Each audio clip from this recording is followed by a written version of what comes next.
Le matin où Garrett Sterling s'est approché de la barrière à cheval, il a même pas pris la peine de descendre de sa monture.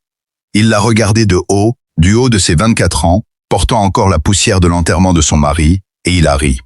Pas un petit rire discret, mais un de ces rires sonores qui portent à travers toute la cour, fait pour être entendu. « Rachète-moi ça tout de suite », lui a-t-il lancé, « ou je vais te regarder crever de faim ici d'ici l'hiver pour te l'acheter à moitié prix. » Clara Vanderbilt a levé les yeux vers lui. Ses mains étaient vides. Son compte en banque affichait $40. Derrière elle, la colline était craquelée, pelée, et tout le monde à Pine Valley s'accordait à dire qu'elle valait pas plus que le papier sur lequel l'acte de propriété était imprimé. Elle a rien répondu. Elle a fait demi-tour. Elle est rentrée chez elle et elle a pris la décision la plus insensée de sa vie. L'enterrement avait coûté plus cher que tout ce qui leur restait. C'était la première chose que Clara avait comprise en s'asseyant à la table de la cuisine le soir de l'inhumation de Garrett Vanderbilt, étalant tous les bouts de papier qu'elle avait pu trouver pour essayer de faire dire aux chiffres autre chose que la vérité. Il voulait rien savoir d'autre. Garrett avait été malade pendant 14 mois. 14 mois de médecins qui facturaient trop cher, de remèdes qui marchaient pas et d'un homme têtu qui jurait qu'il serait sur pied au printemps. Il n'avait pas été sur pied au printemps. Il était mort un jeudi d'octobre, 3 semaines avant ses 31 ans. Et il avait laissé derrière lui une propriété à flanc de colline de 72 acres de terre rocailleuse, aride, une hypothèque auprès de la caisse d'épargne locale avec 4 mensualités de retard, et une femme qui venait de passer une année entière à en savoir beaucoup trop sur les dosages de médicaments. Clara avait 24 ans. Elle avait parlé à personne de l'argent. Les gens des petites bourgades ont toujours le don de tout savoir. Et elle voulait ni de leur pitié, ni de leurs conseils. Tout ce qui lui restait, c'était $4011 dans une boîte en fer blanc sous le plancher, une vachère qui commençait à vieillir, 3 poules pondeuses et 72 acres que toute la communauté de Pine Valley avait passé des années à qualifier d'achats stupides. Un sol de pierre, disait-il. Rien ne pousse là-haut. Le vent balaie tout, le soleil grille tout. On peut pas faire paître du bétail, leurs sabots supportent pas ce terrain. On peut pas labourer. La terre est trop mince. Une terre de colline qui veut pas être cultivée. Garrett avait cru qu'il pourrait changer les choses. Il l'avait pas fait, et maintenant c'était à elle. Elle était restée assise à la table jusqu'à ce que la chandelle brûle jusqu'au bout, et elle avait pas pleuré. Elle avait déjà versé toutes ses larmes dans les 2 semaines précédant sa mort, quand elle espérait encore. Une fois l'espoir épuisé, les larmes l'avaient suivie. Ce qui restait, c'était quelque chose de plus dur, de plus silencieux, un sentiment qu'elle savait pas encore nommer. Elle avait plié les papiers. Elle avait remis la boîte en fer blanc sous la planche. Elle était allée se coucher. Le lendemain matin, elle était allée au village. Le magasin d'alimentation était le cœur de Pine Valley, comme le sont toujours ses comptoirs dans les petites bourgades de la frontière, à la fois dépôt de ravitaillement et lieu de vie sociale, où les hommes se rassemblaient pour parler météo, prix et erreurs des autres. Quand Clara Vanderbilt y était entrée ce mardi matin-là, 4 hommes s'y trouvaient déjà. Mika Taggart, qui faisait paître son bétail sur 300 acres de terre plate au sud de la ville, son beau-frère Caleb Go, un jeune homme du nom de Silver Creek, que personne prenait au sérieux, et Garrett Sterling, que tout le monde prenait beaucoup trop au sérieux. Il avait 46 ans et possédait plus de terre dans la vallée que n'importe qui d'autre. Il avait commencé avec de l'argent et en avait fait davantage. Ce que les gens confondaient parfois avec de l'intelligence. Il avait un avis sur tout et le poids social nécessaire pour s'assurer qu'on l'écoute. Il était venu à l'enterrement de Garrett, s'était tenu tout au fond, et était parti avant la réception.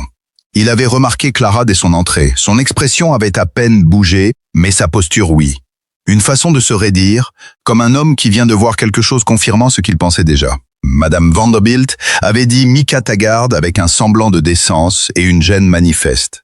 Elle leur avait adressé un signe de tête générale. « Je viens faire quelques achats. » On a reçu un beau lot de jeunes poules pondeuses qui viennent d'arriver, avait proposé Caleb Go. Des bonnes pondeuses. C'est par ça que commencent la plupart des veuves. Quelque chose de facile à gérer. Les poulets m'intéressent pas. Un silence.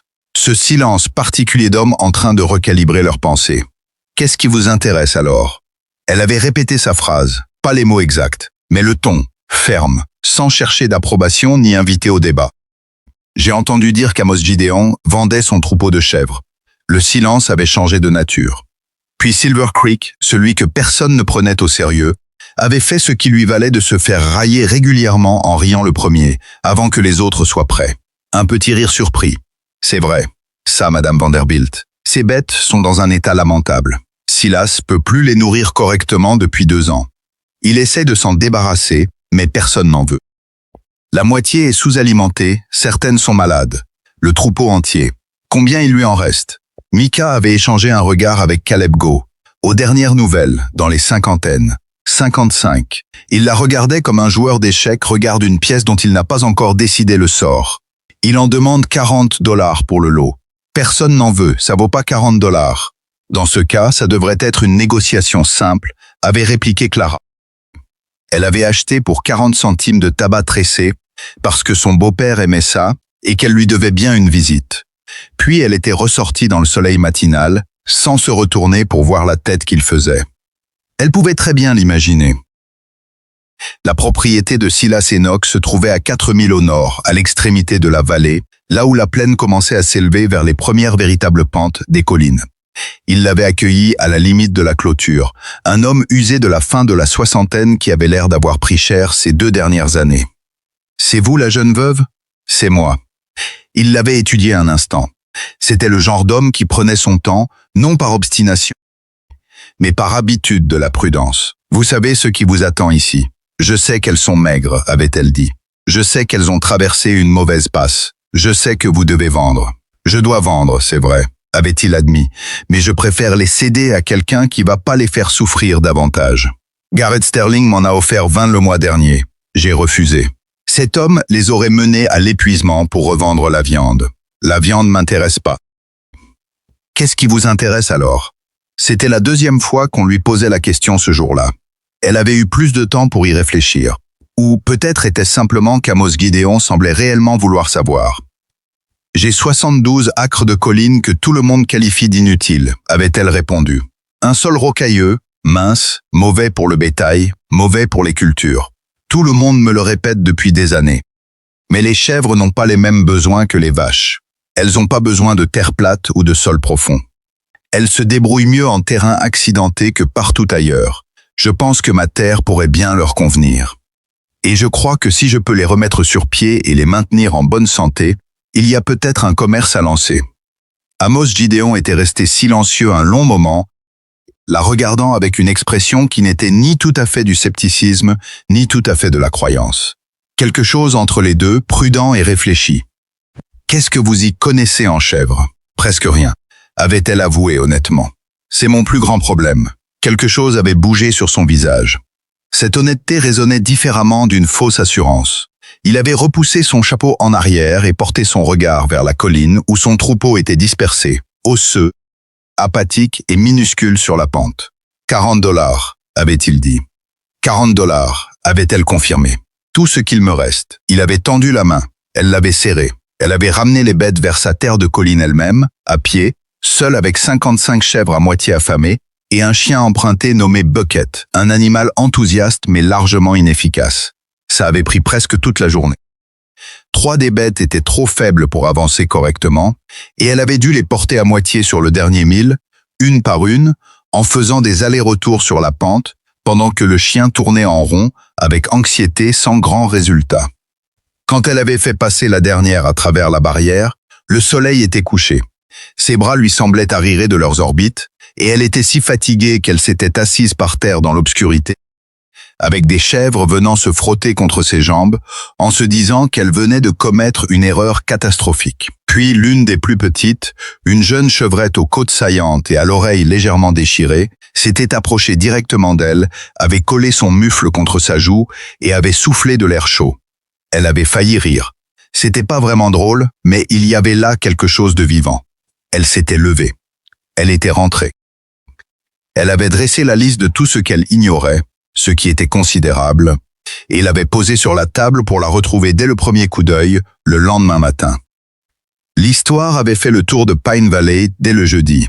Clara ne l'avait pas apprise directement.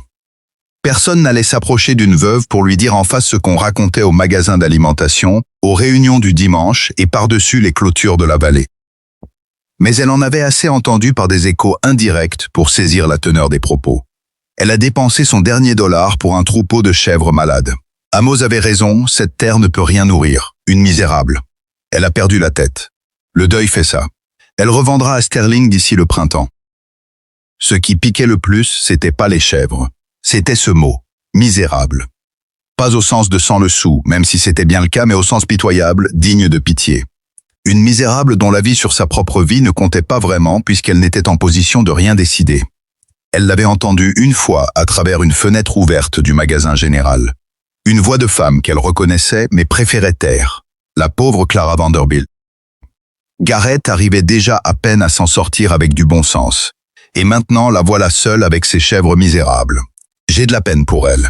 Cette peine qu'on éprouvait pour elle faisait presque plus mal que les moqueries. Elle avait acheté sa farine et son sel et elle était rentrée. C'était la semaine suivante, un jeudi après-midi, avec un vent froid descendant des hautes collines, lorsqu'elle avait croisé Stefan Kovacs. Elle était sur le versant nord, essayant de comprendre pourquoi deux chèvres revenaient sans cesse sur la même parcelle de broussailles rabougries en ignorant de meilleurs pâturages repérés plus à l'est. Elle les observait depuis 20 minutes, accroupie derrière un rocher, quand une voix s'était élevée derrière elle avec un accent prononcé qu'elle n'avait pas pu situer immédiatement. Elle sent quelque chose sous la roche. Elle avait sursauté. Il se tenait à une dizaine de pieds, un vieux bonhomme de plus de 70 ans, solidement bâti malgré son âge, aux cheveux blancs et au visage marqué par des décennies passées au grand air. Il regardait les chèvres, et non elle, avec cette attention particulière de ceux qui observent les animaux depuis très longtemps. « Je vous ai pas entendu arriver », avait-elle dit. Le vieux a les pieds lents. Vous étiez trop occupé à observer pour remarquer. Il avait fait un signe de tête vers le troupeau. Elles sont pas stupides, ces deux-là. Elles suivent quelque chose. Vous voyez pas encore quoi, mais elles savent. Qui êtes-vous? Stefan Kovacs. Ma terre est de l'autre côté de cette crête. 30 acres à moi depuis 30 ans. Il avait enfin levé les yeux vers elle. Ses yeux étaient d'un gris délavé par les intempéries. Le genre de regard qui en avait vu de toutes les couleurs. Votre mari, Garrett Vanderbilt. C'était un homme bien. J'ai été peiné d'apprendre. Elle était restée silencieuse un instant. Les chèvres avaient bougé, dérivant à nouveau vers les buissons. Vous vous y connaissez en chèvres, avait-elle constaté. Dans les montagnes d'où je viens, ma famille a élevé des chèvres pendant 4 générations. Des chèvres dans les montagnes, des chèvres dans les vallées. Je connais les chèvres comme certains connaissent les chevaux. Il s'était interrompu. J'ai entendu ce que vous avez fait. Achetez le troupeau d'Amos Gideon. Les gens en ville pensent que il avait cherché un mot poli. Pas très bien conseillé. Je sais ce que les gens en ville pensent. Oui. Il était resté silencieux un moment. Et vous, qu'est-ce que vous pensez? Elle avait embrassé du regard la pente, le sol mince, les affleurements rocheux, cette maigre végétation qui avait vaincu tout ce que Garrett avait tenté d'y cultiver. Elle avait regardé les 55 chèvres éparpillées, toujours maigres, toujours rudes, mais en mouvement, vivantes, commençant déjà à donner l'impression qu'elles arrachaient leur vie à la mort. Je pense, avait-elle dit lentement, que cette terre a toujours été difficile pour ce qu'on voulait en faire. Mais peut-être qu'elle refuse d'être ce que les autres voulaient qu'elle soit. Elle s'était arrêtée, trouvant ses propres mots insensés. Ça n'a probablement aucun sens. Ça a beaucoup de sens, avait rétorqué Stefan Kovacs. Il avait examiné la colline avec une expression qu'elle n'avait su qualifier que de reconnaissance. La terre a une nature. On ne peut pas lutter contre. On travaille avec ce qu'elle est. Il s'était tu à nouveau. Alors il faut apprendre à gérer la rotation des pâturages et il faut apprendre à fabriquer du fromage. Elle l'avait regardé. Du fromage de chèvre. Il y a un bon marché pour ça. Si c'est du bon fromage. On vendait à un épicier en ville à 40 000 $. C'était pas un grand commerce, mais c'était du réel. Il l'avait toisé de côté, avec une prudence mêlée d'évaluation. Je suis vieux. Je n'ai personne à qui transmettre. Si vous êtes prête à apprendre d'un vieux bohémien têtu, je suis prêt à enseigner. Elle avait 4 chemins de traverse devant elle et $0 en poche ce matin-là. Elle se tenait sur une pente que tout le village croyait promise à sa ruine. Et un vieil homme, rencontré 4 minutes plus tôt, lui offrait de lui apprendre un métier qu'elle n'avait jamais exercé. Elle avait passé l'année précédente à voir tout ce qui était sûr s'effondrer. Quand est-ce qu'on commence? Avait-elle simplement demandé. Tout le monde pensait qu'il leur restait encore 3 jours. Elle le regardait. Silver Creek avait 22 ou 23 ans. Et il portait ce regard particulier des jeunes hommes qui ont été assez souvent sous-estimés pour développer une forme de doute permanent envers eux-mêmes. Ce n'était pas de la bêtise, mais bien les séquelles laissées par des années passées à être traitées comme un imbécile. La couleur du ciel 2 jours plus tôt, dit-elle, et le vent qui était tombé trop tôt. Le vent d'après-midi en novembre ne s'arrête pas comme ça, à moins que quelque chose de plus important ne soit en train d'arriver. Il hocha lentement la tête, pesant ses mots. « C'est Stéphane Kovacs qui vous a appris ça ?»« Une partie, oui.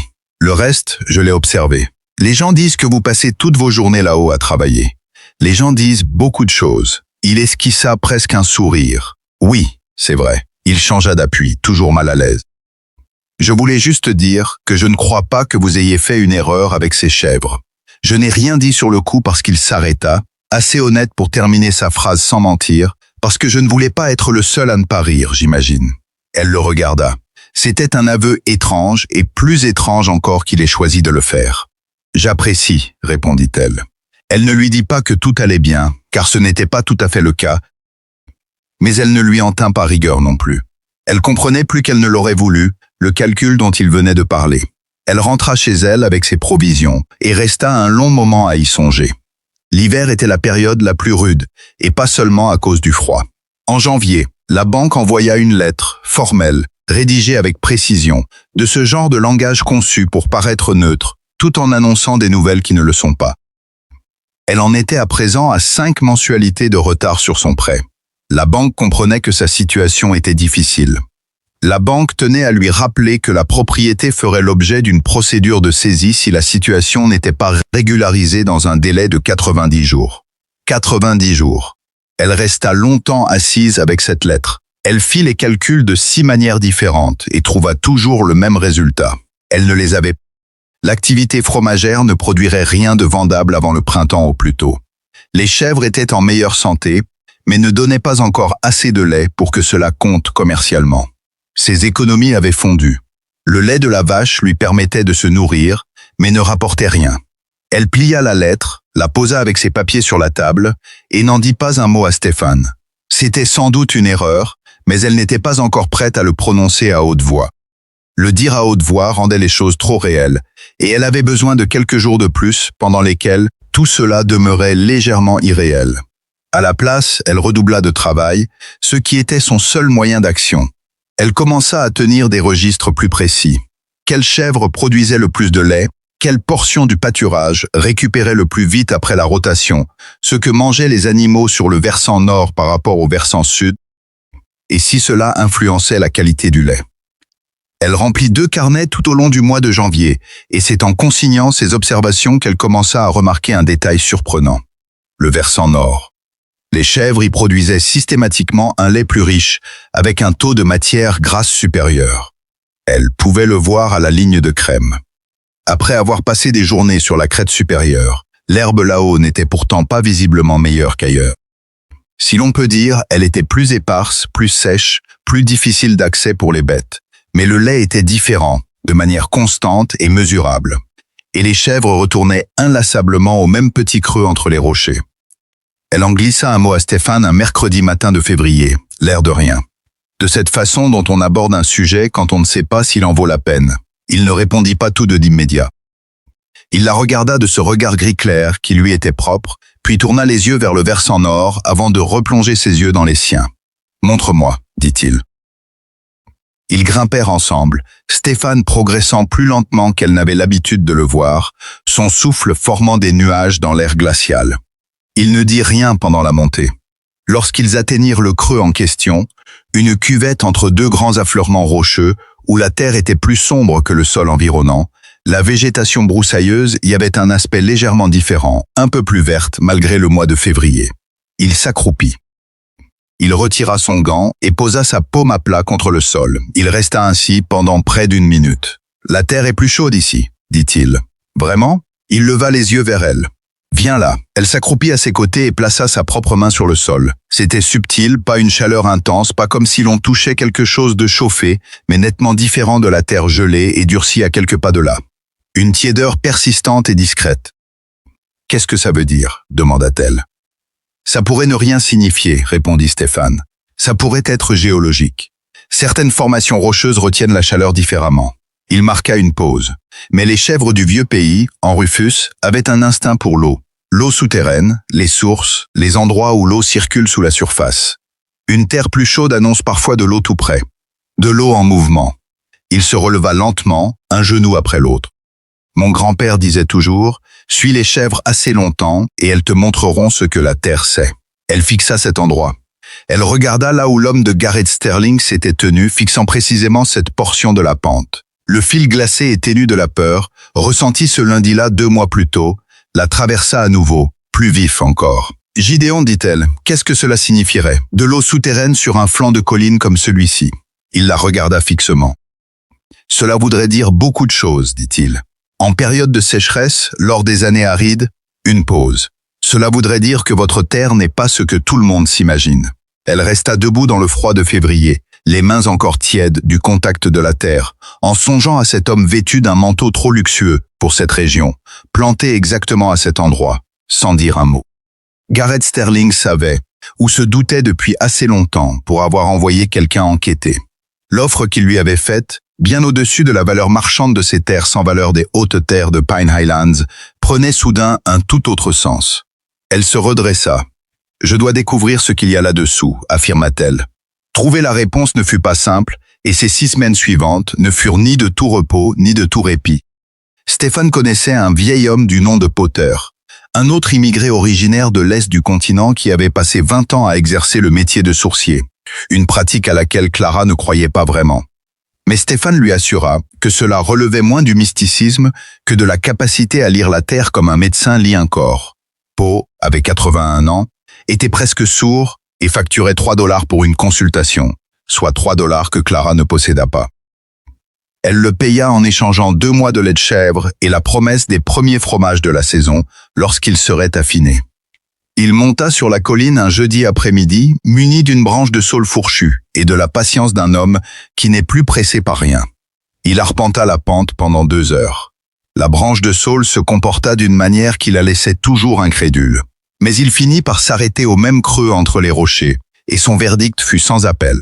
« Profond », dit-il dans son anglais fortement accentué. « Mais pas trop. Peut-être 20 pieds ou un peu plus. Bonne pression. De l'eau vive, pas de l'eau stagnante. » Il contempla le sol avec une forme de respect, une eau pure venant de la montagne, filtrée par la roche depuis très longtemps. Il regarda Clara. « Vous avez une source ici, très ancienne, probablement là depuis 1000 ans, et personne ne l'a jamais trouvée. » Elle resta immobile. Comment y accède-t-on? En creusant, dit-il, ou en trouvant l'endroit où la pression veut sortir. Parfois, il y a une faiblesse naturelle dans la roche. Vous dégagez ce qui se trouve au-dessus, et elle s'ouvre d'elle-même. Elle passa les 3 semaines suivantes sur cette pente, armée d'une pioche et d'une détermination qu'elle trouvait elle-même un brin excessive.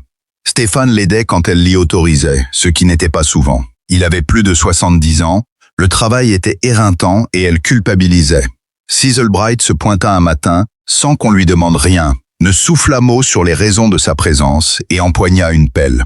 Elle ne le chassa pas. L'échéance de 90 jours fixée par la banque approchait à grands pas. Il leur restait 60 jours lorsqu'ils avaient commencé à creuser, puis 45, puis 30. À 28 jours du terme, l'une des grandes dalles plates bougea sous la pelle de Julian et l'eau jaillit à travers la fissure. Pas un simple filet, pas un suintement, mais une résurgence régulière, froide et limpide qui se répandit à la surface de la cuvette, dévala la pente et ne s'arrêta plus. Say lâcha sa pelle. Il resta planté là, l'eau recouvrant ses bottes, à contempler le sol. « Seigneur », lâcha-t-il. Clara se tenait de l'autre côté de la faille, l'eau trempant le bas de sa jupe, et ressentit quelque chose qu'elle ne parvenait pas à nommer. Pas tout à fait du triomphe, car il lui manquait encore $30 000 pour rembourser son prêt, et cette source ne résolvait pas encore ce problème. Mais quelque chose se dénoua dans sa poitrine, un nœud serré depuis la nuit où elle avait étalé ses papiers sur la table après les funérailles de Garrett, en essayant de faire mentir les chiffres. La terre avait gardé ce secret tout ce temps. Tous ceux qui l'avaient jugé stérile l'avaient regardé avec de mauvais yeux. Elle se rendit pourtant à la banque le lundi suivant. Elle n'avait encore parlé de la source à personne, hormis à Stephen et Julian. Et elle leur avait demandé à tous deux de garder le silence.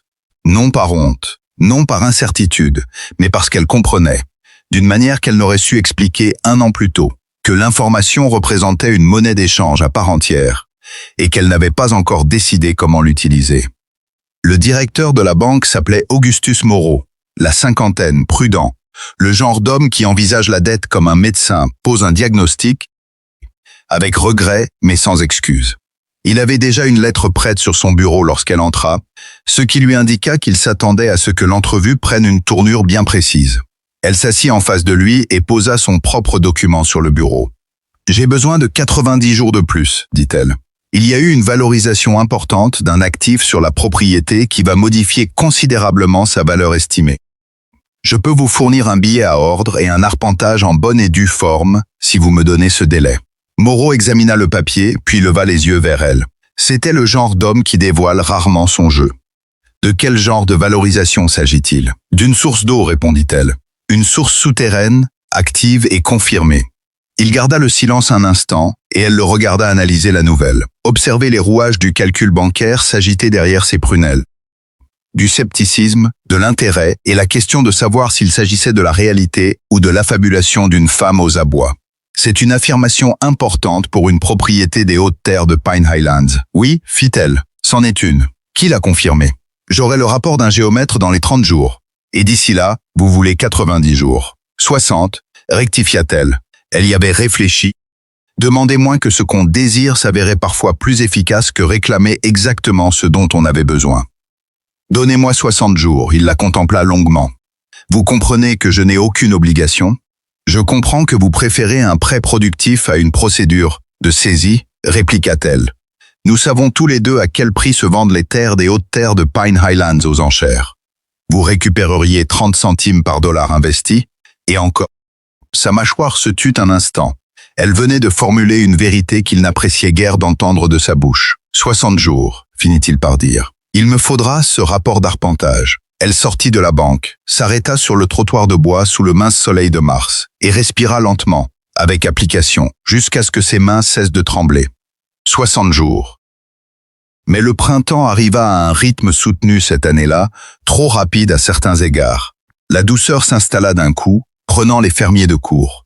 Pourtant, sur la colline de Vanderbilt, ce printemps précoce signifiait que l'herbe repoussait tôt et vigoureusement, et les chèvres, désormais en bonne santé d'une manière qu'elle n'avait jamais connue lors de son acquisition, se remirent à produire un lait d'une telle richesse que Stéphane haussa les sourcils lors de sa première petite série de tests. « C'est du bon », déclara-t-il en faisant rouler le petit cahier entre ses mains. « Oui, ça, c'est du bon lait. » Elle s'efforça de ne pas y prêter trop d'attention.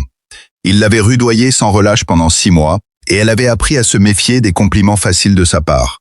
Mais il confectionna lui-même la première fournée convenable, la guidant à travers chaque étape au rythme réel des opérations, sans rien condenser ni résumer.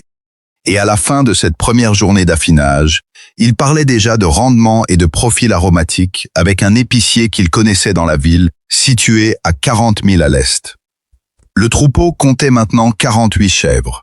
Elle en avait perdu 7 pendant l'hiver, soit moins que ce que Stéphane n'avait jugé possible, mais 7 tout de même, et elle avait passé de rudes nuits pour chacune d'elles avant qu'elle ne s'en aille. Elle s'interdisait de s'endurcir complètement face à cela. C'était une leçon que personne ne lui avait apprise. Certains animaux qu'elle avait ramenés 2 fois au bord de la guérison avaient fini par succomber à la 3e, et ce genre d'épreuve s'imprégnait en vous d'une manière inattendue. Mais 48 chèvres en pleine forme au printemps n'avaient rien de comparable avec 55 bêtes affamées en octobre. 48 femelles productives fournissant un excellent lait sur un pâturage ingrat qui conférait au produit tout son caractère. Avec un homme qui fabriquait du fromage depuis 50 ans planté dans sa cuisine, c'était le début de quelque chose de vrai. Elle vendit ses premiers fromages en avril, non pas à l'épicerie générale de Pine Valley. Elle y avait songé, puis s'était rétractée. Elle écrivit une lettre à l'épicier de la ville mentionné par Stéphane, décrivit le produit et la méthode, et lui demanda s'il accepterait un envoi d'essai. Elle emballa 8 pièces dans du tissu et de la paille, les expédia vers l'est un jeudi par le chariot de livraison, avec un mot manuscrit expliquant comment les conserver et à quel stade d'affinage elles atteindraient leur plénitude gustative. L'épicier répondit par courrier sous 10 jours. Il voulait tout ce qu'elle pouvait produire, à un tel prix au livre qu'elle dut relire la lettre 2 fois. Elle resta assise à la table de cuisine, la même table, au même endroit où elle avait mené ses pires calculs, et la relut une troisième fois. Elle la posa face contre bois et resta là un moment à respirer. Puis elle la retourna pour vérifier le chiffre une nouvelle fois, afin d'être absolument certaine. Elle versa le premier versement de son emprunt en mai, 2 semaines avant l'échéance des 60 jours. Elle régla de quoi solder le compte en souffrance, sans se contenter de grignoter la dette. Augustus Moreau reçut le règlement et lui adressa un reçu rédigé avec ce ton propre aux banquiers qui refusent d'admettre qu'ils ont sous-estimé quelqu'un. Les termes du billet à ordre ont été remplis. La banque se réjouit à l'idée de poursuivre cette relation. Elle ne prit pas la peine de l'encadrer. Elle le glissa dans la boîte en fer blanc qui servait autrefois à ranger l'argent.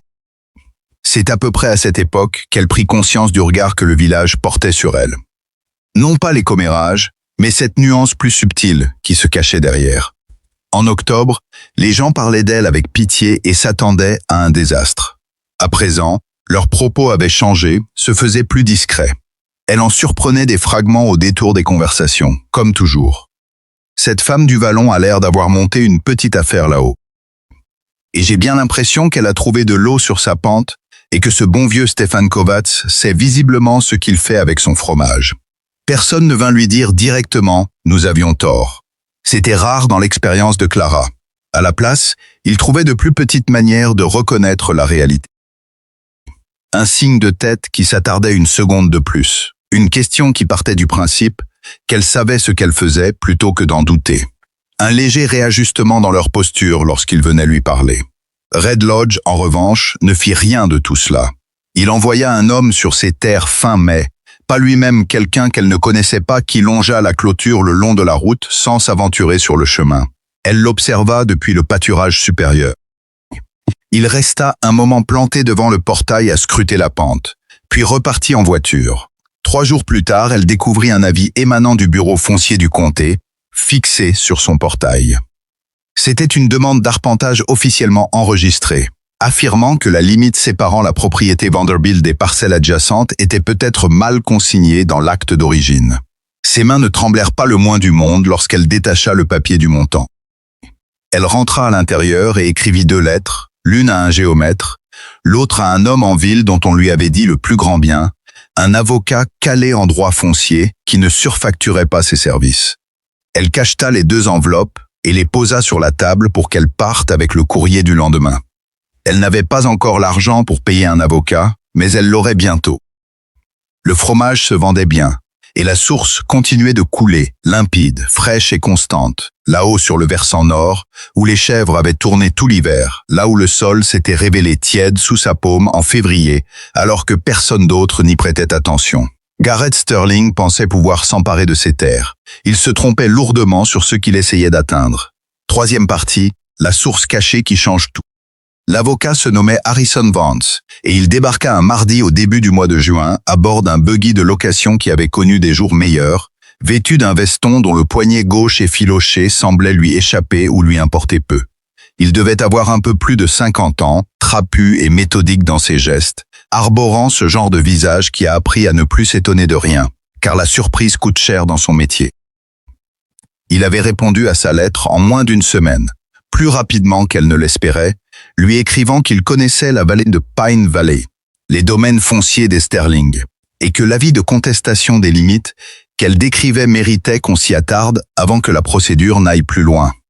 Il parcourut la limite de propriété avec elle dès ce premier après-midi, lut l'avis d'arpentage 2 fois, puis une 3e d'une manière qui lui fit comprendre qu'il y décelait, lors de cette seconde lecture, un détail qui lui avait échappé au premier abord. C'est du jargon standard, dit-il. Le libellé mentionne une inscription erronée dans l'acte d'origine. C'est la manœuvre classique pour amorcer un litige de délimitation. Il ne réclame rien de précis pour l'instant.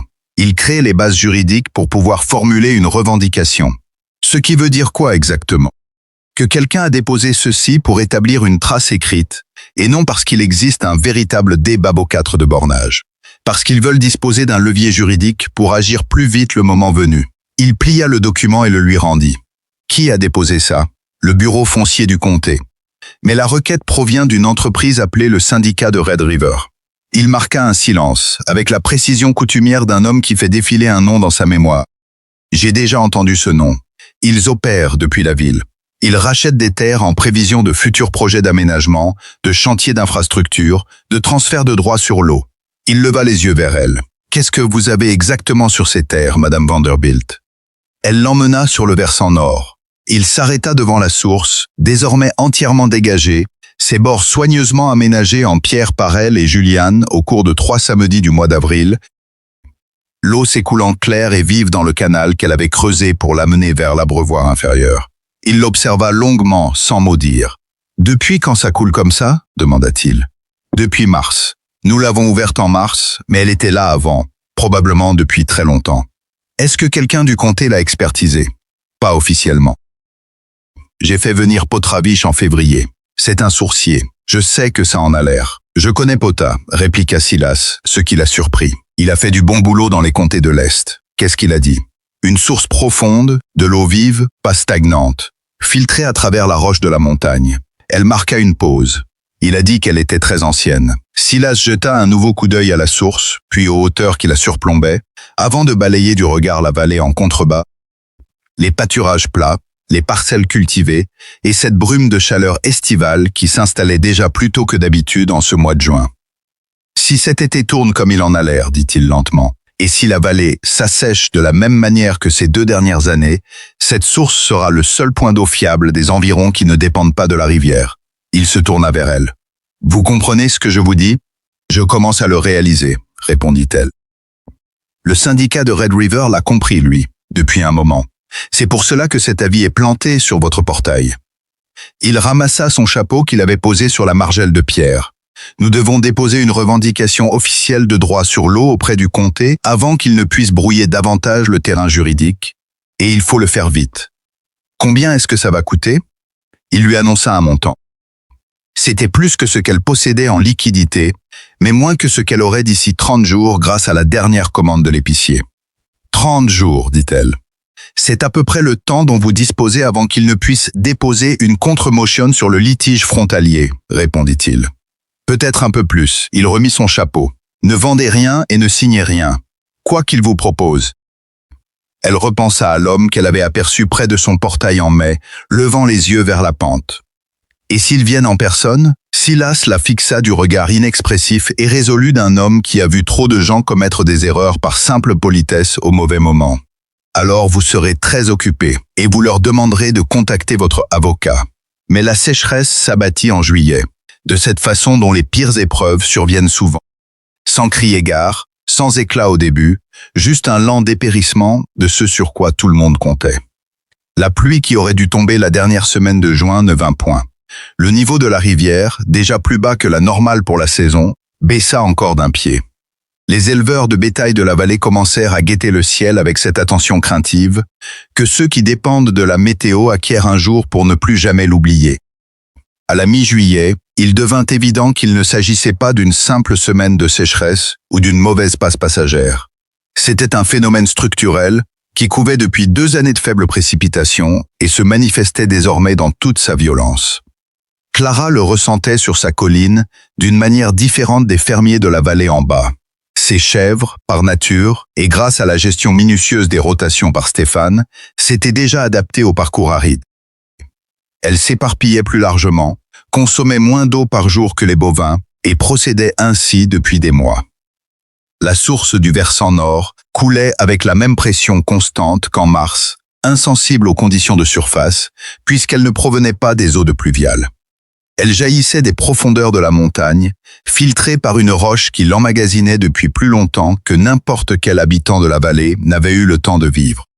La colline restait verte, pas luxuriante, car elle ne l'avait jamais été et Clara avait cessé de l'espérer, mais d'un vert persistant et discret, propre aux terres qui savent conserver ce qu'elles possèdent. Pendant que le fond de la vallée jaunissait comme de la paille et que les lits des ruisseaux laissaient voir plus de cailloux que d'eau, le vallon conservait une teinte que les gens sur la route en contrebas commencèrent à remarquer, partagée entre la perplexité et autre chose, un sentiment moins rassurant. Micah Taggart fut le premier à s'en apercevoir. Il se présenta à cheval devant le portail un mercredi de fin juillet, seul et sans son beau-frère, ce qui en disait long sur la nature de sa visite. « Mrs. Vanderbilt », dit-il. Il avait cessé de l'appeler madame depuis le printemps, ce sur quoi elle avait choisi de fermer les yeux. J'ai entendu dire que vous aviez de l'eau qui courait par ici. J'ai une source, oui, c'est ça. Il leva les yeux vers la pente. Son exploitation bovine était l'une des plus importantes de la vallée, 300 têtes, et elle devina à la façon dont il serrait la mâchoire que la sécheresse le frappait déjà durement. Quel est le débit? Assez pour mon troupeau et l'activité fromagère. Assez pour en garder un peu, peut-être. Peut-être. Il fit rouler le mot sur sa langue. J'ai 40 têtes qui dépérissent. Monter l'eau de la rivière me coûte plus cher que ne valent les vaches au cours actuel. Si je pouvais obtenir l'accès, ne serait-ce qu'à une portion du débit, parlez à mon avocat, répondit-elle. Harrison Vance. Il est en ville. Je vous écrirai son adresse. La mâchoire de Taggart se contracta légèrement.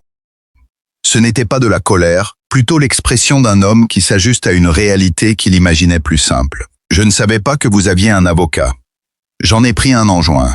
Il se tut un instant. Quelque chose traversa son visage, qui n'était pas tout à fait des excuses ni tout à fait une reconnaissance, mais se trouvait dans cet entre-deux inconfortable. Il avait été l'un des premiers à ricaner au magasin général. Ils le savaient tous les deux sans avoir à le mentionner. C'est l'enfer là-bas, lâcha-t-il, et sa voix s'était muée en un ton plus sincère, débarrassé de toute posture sociale. Caleb a perdu son ruisseau complètement la semaine dernière, asséché, pour la première fois en 30 ans. Elle le regarda longuement. Ce n'était pas un mauvais bougre, c'était un homme qui a fait des choix faciles tant que la facture était payée par la dignité des autres. Et voilà qu'il se retrouvait acculé dans une situation critique, où la seule personne capable de lui venir en aide était celle dont il s'était moqué. « Allez voir Silas », répéta-t-elle. « Je ne cherche pas à vous compliquer les choses, Micah. Je dois juste faire les choses dans les règles. » Il hocha la tête. Il fit demi-tour et redescendit par le chemin, perdant cette désinvolture qu'il avait affichée à son arrivée. Le plus dur survint 4 jours plus tard. Elle descendit au bourg de Pine Valley pour se ravitailler et tomba sur 3 hommes qu'elle ne connaissait pas plantés devant le magasin général. Bien habillés à la mode de la ville. De cette façon qui annonce immédiatement que celui qui porte ces habits ne compte faire aucun effort physique aujourd'hui, pas plus que les autres jours. L'un d'eux n'était autre que l'homme au beau manteau qu'elle avait croisé avec Garrett Sterling en novembre, bien qu'il portât une veste différente cette fois-ci. Elle reconnut sa prestance. Elle faussa presque compagnie en continuant son chemin. Elle ne le fit pas. Madame Vanderbilt lança le plus grand des 3 en s'avançant avec l'aisance rodée de quelqu'un qui passe le plus clair de son temps à se présenter. « Je suis Lawson Cole, du syndicat de Red River. Nous espérions vivement pouvoir vous parler. Vous avez déposé un avis de contestation de limite sur ma propriété, a-t-elle dit. Une demande de relevé de routine, a-t-il répondu, et son ton était si rodé dans sa recherche apparente de rationalité qu'on devinait qu'il avait répété ces mots à maintes reprises. Nous essayons simplement de garantir la clarté des registres dans toute la vallée, compte tenu de certains développements récents. Nous ne sommes pas des adversaires, Madame Vanderbilt. Au contraire, nous aimerions beaucoup vous être utiles. Utiles à qui? À vous? À toute la communauté? Il a esquissé un léger geste de la main. Le geste d'un homme qui désigne une vue d'ensemble tout en ne s'engageant à rien. La sécheresse cause des difficultés considérables dans toute la région. Nous sommes prêts à investir dans des infrastructures hydrauliques, de véritables infrastructures, des systèmes bien conçus et des capacités de stockage dont toute la vallée pourrait bénéficier. Pas seulement des propriétés isolées. En utilisant ma source, il n'a même pas cligné des yeux. En utilisant toutes les ressources disponibles, gérées de manière appropriée, et convenablement possédées par qui?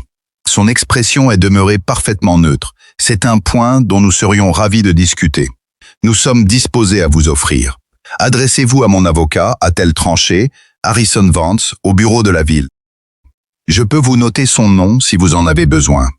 Quelque chose a vacillé sur le visage d'Ezra Josiah. Pas grand-chose, pas de quoi crier à la colère, mais un léger refroidissement derrière sa cordialité artificielle. Madame Vanderbilt, je tiens à être franc avec vous. La question des limites est une affaire juridique qui suivra son cours de toute façon. Qu'à cela ne tienne, a-t-elle rétorqué, c'est précisément à cela que sert la justice. Elle a ramassé sa liste de provisions et a poussé la porte du magasin général.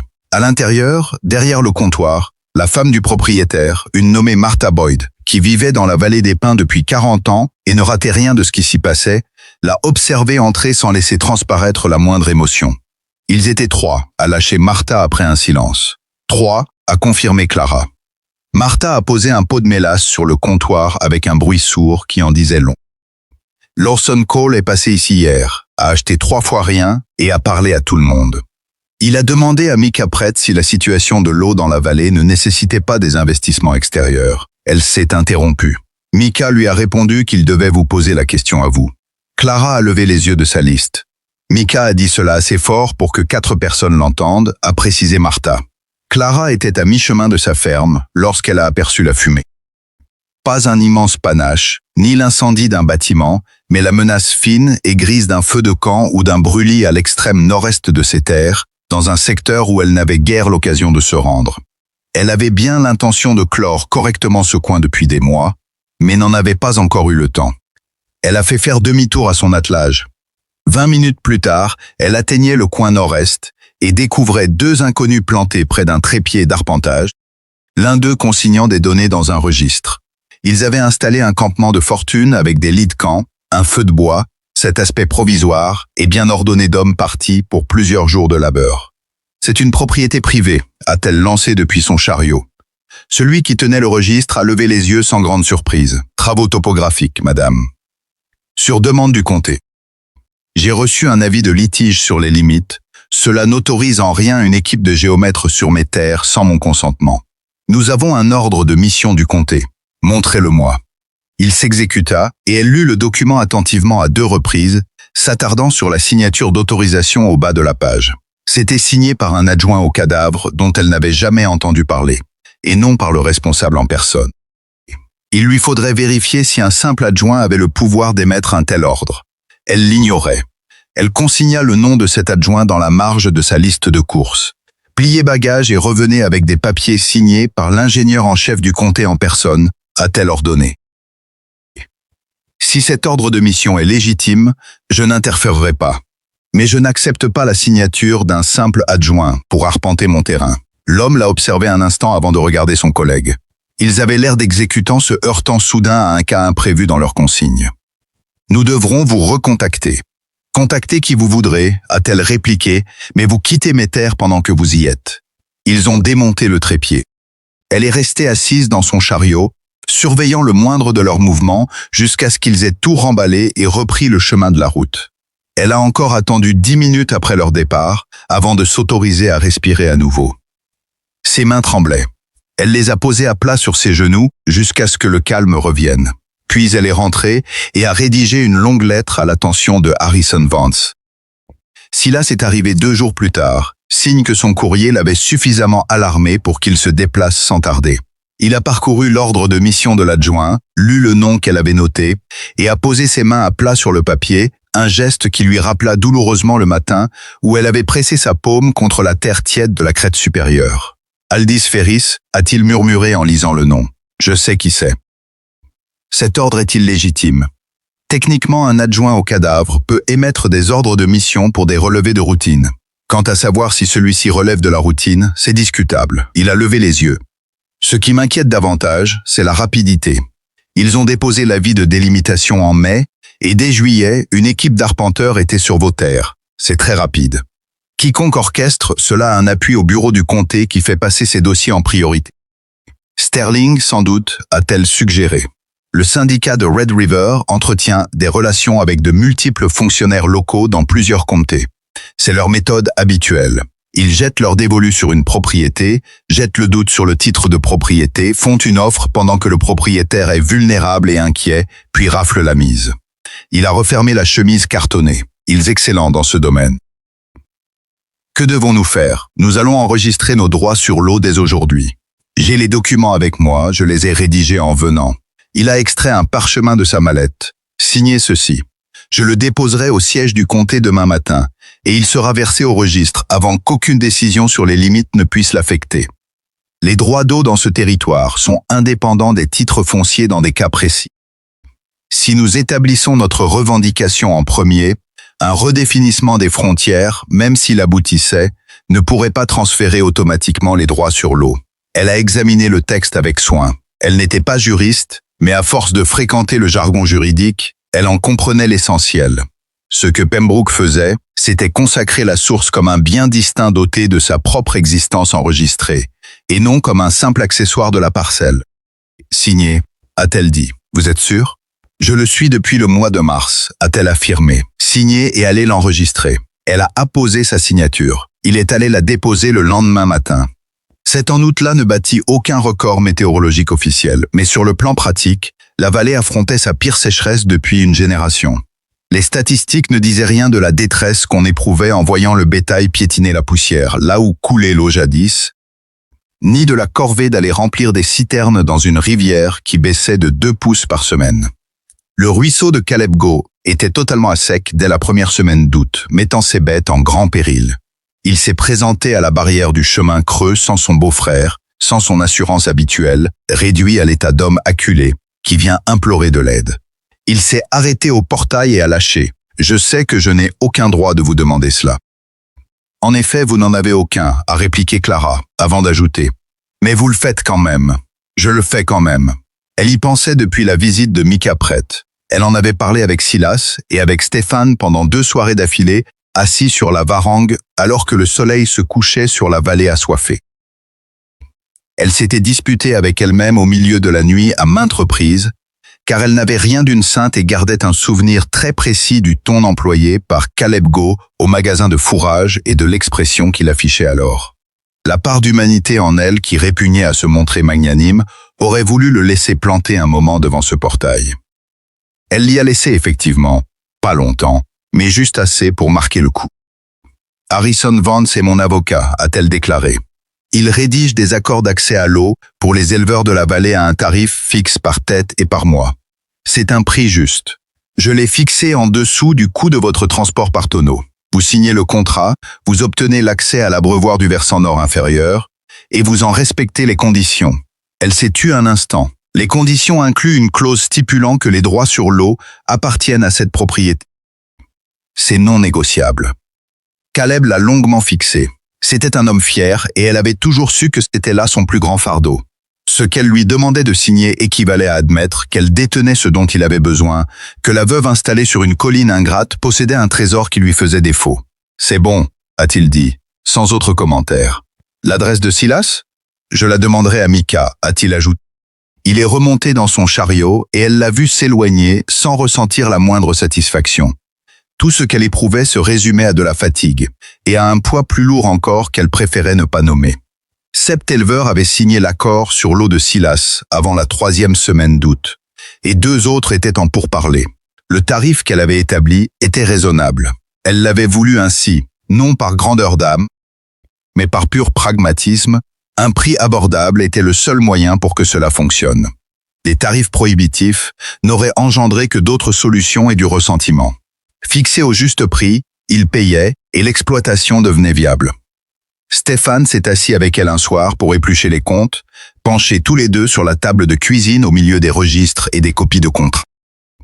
Les revenus tirés des accords sur l'eau dépassent ce mois-ci ceux du fromage, a-t-il fait remarquer. Je sais, a-t-elle répondu. Le fromage reste important, a-t-il insisté, un rien sur la défensive. Le fromage reste essentiel, a-t-elle concédé. C'est par lui que tout a commencé. L'eau est ce que c'est devenu. Il a examiné les papiers un moment. Garrett n'aurait pas su quoi faire de tout cela. C'était la première fois depuis longtemps que l'un d'eux prononçait le prénom de Garrett. Elle a laissé ces mots flotter dans la pièce. Non, a-t-elle repris, il n'aurait pas su. Ce n'était pas un reproche, c'était un fait.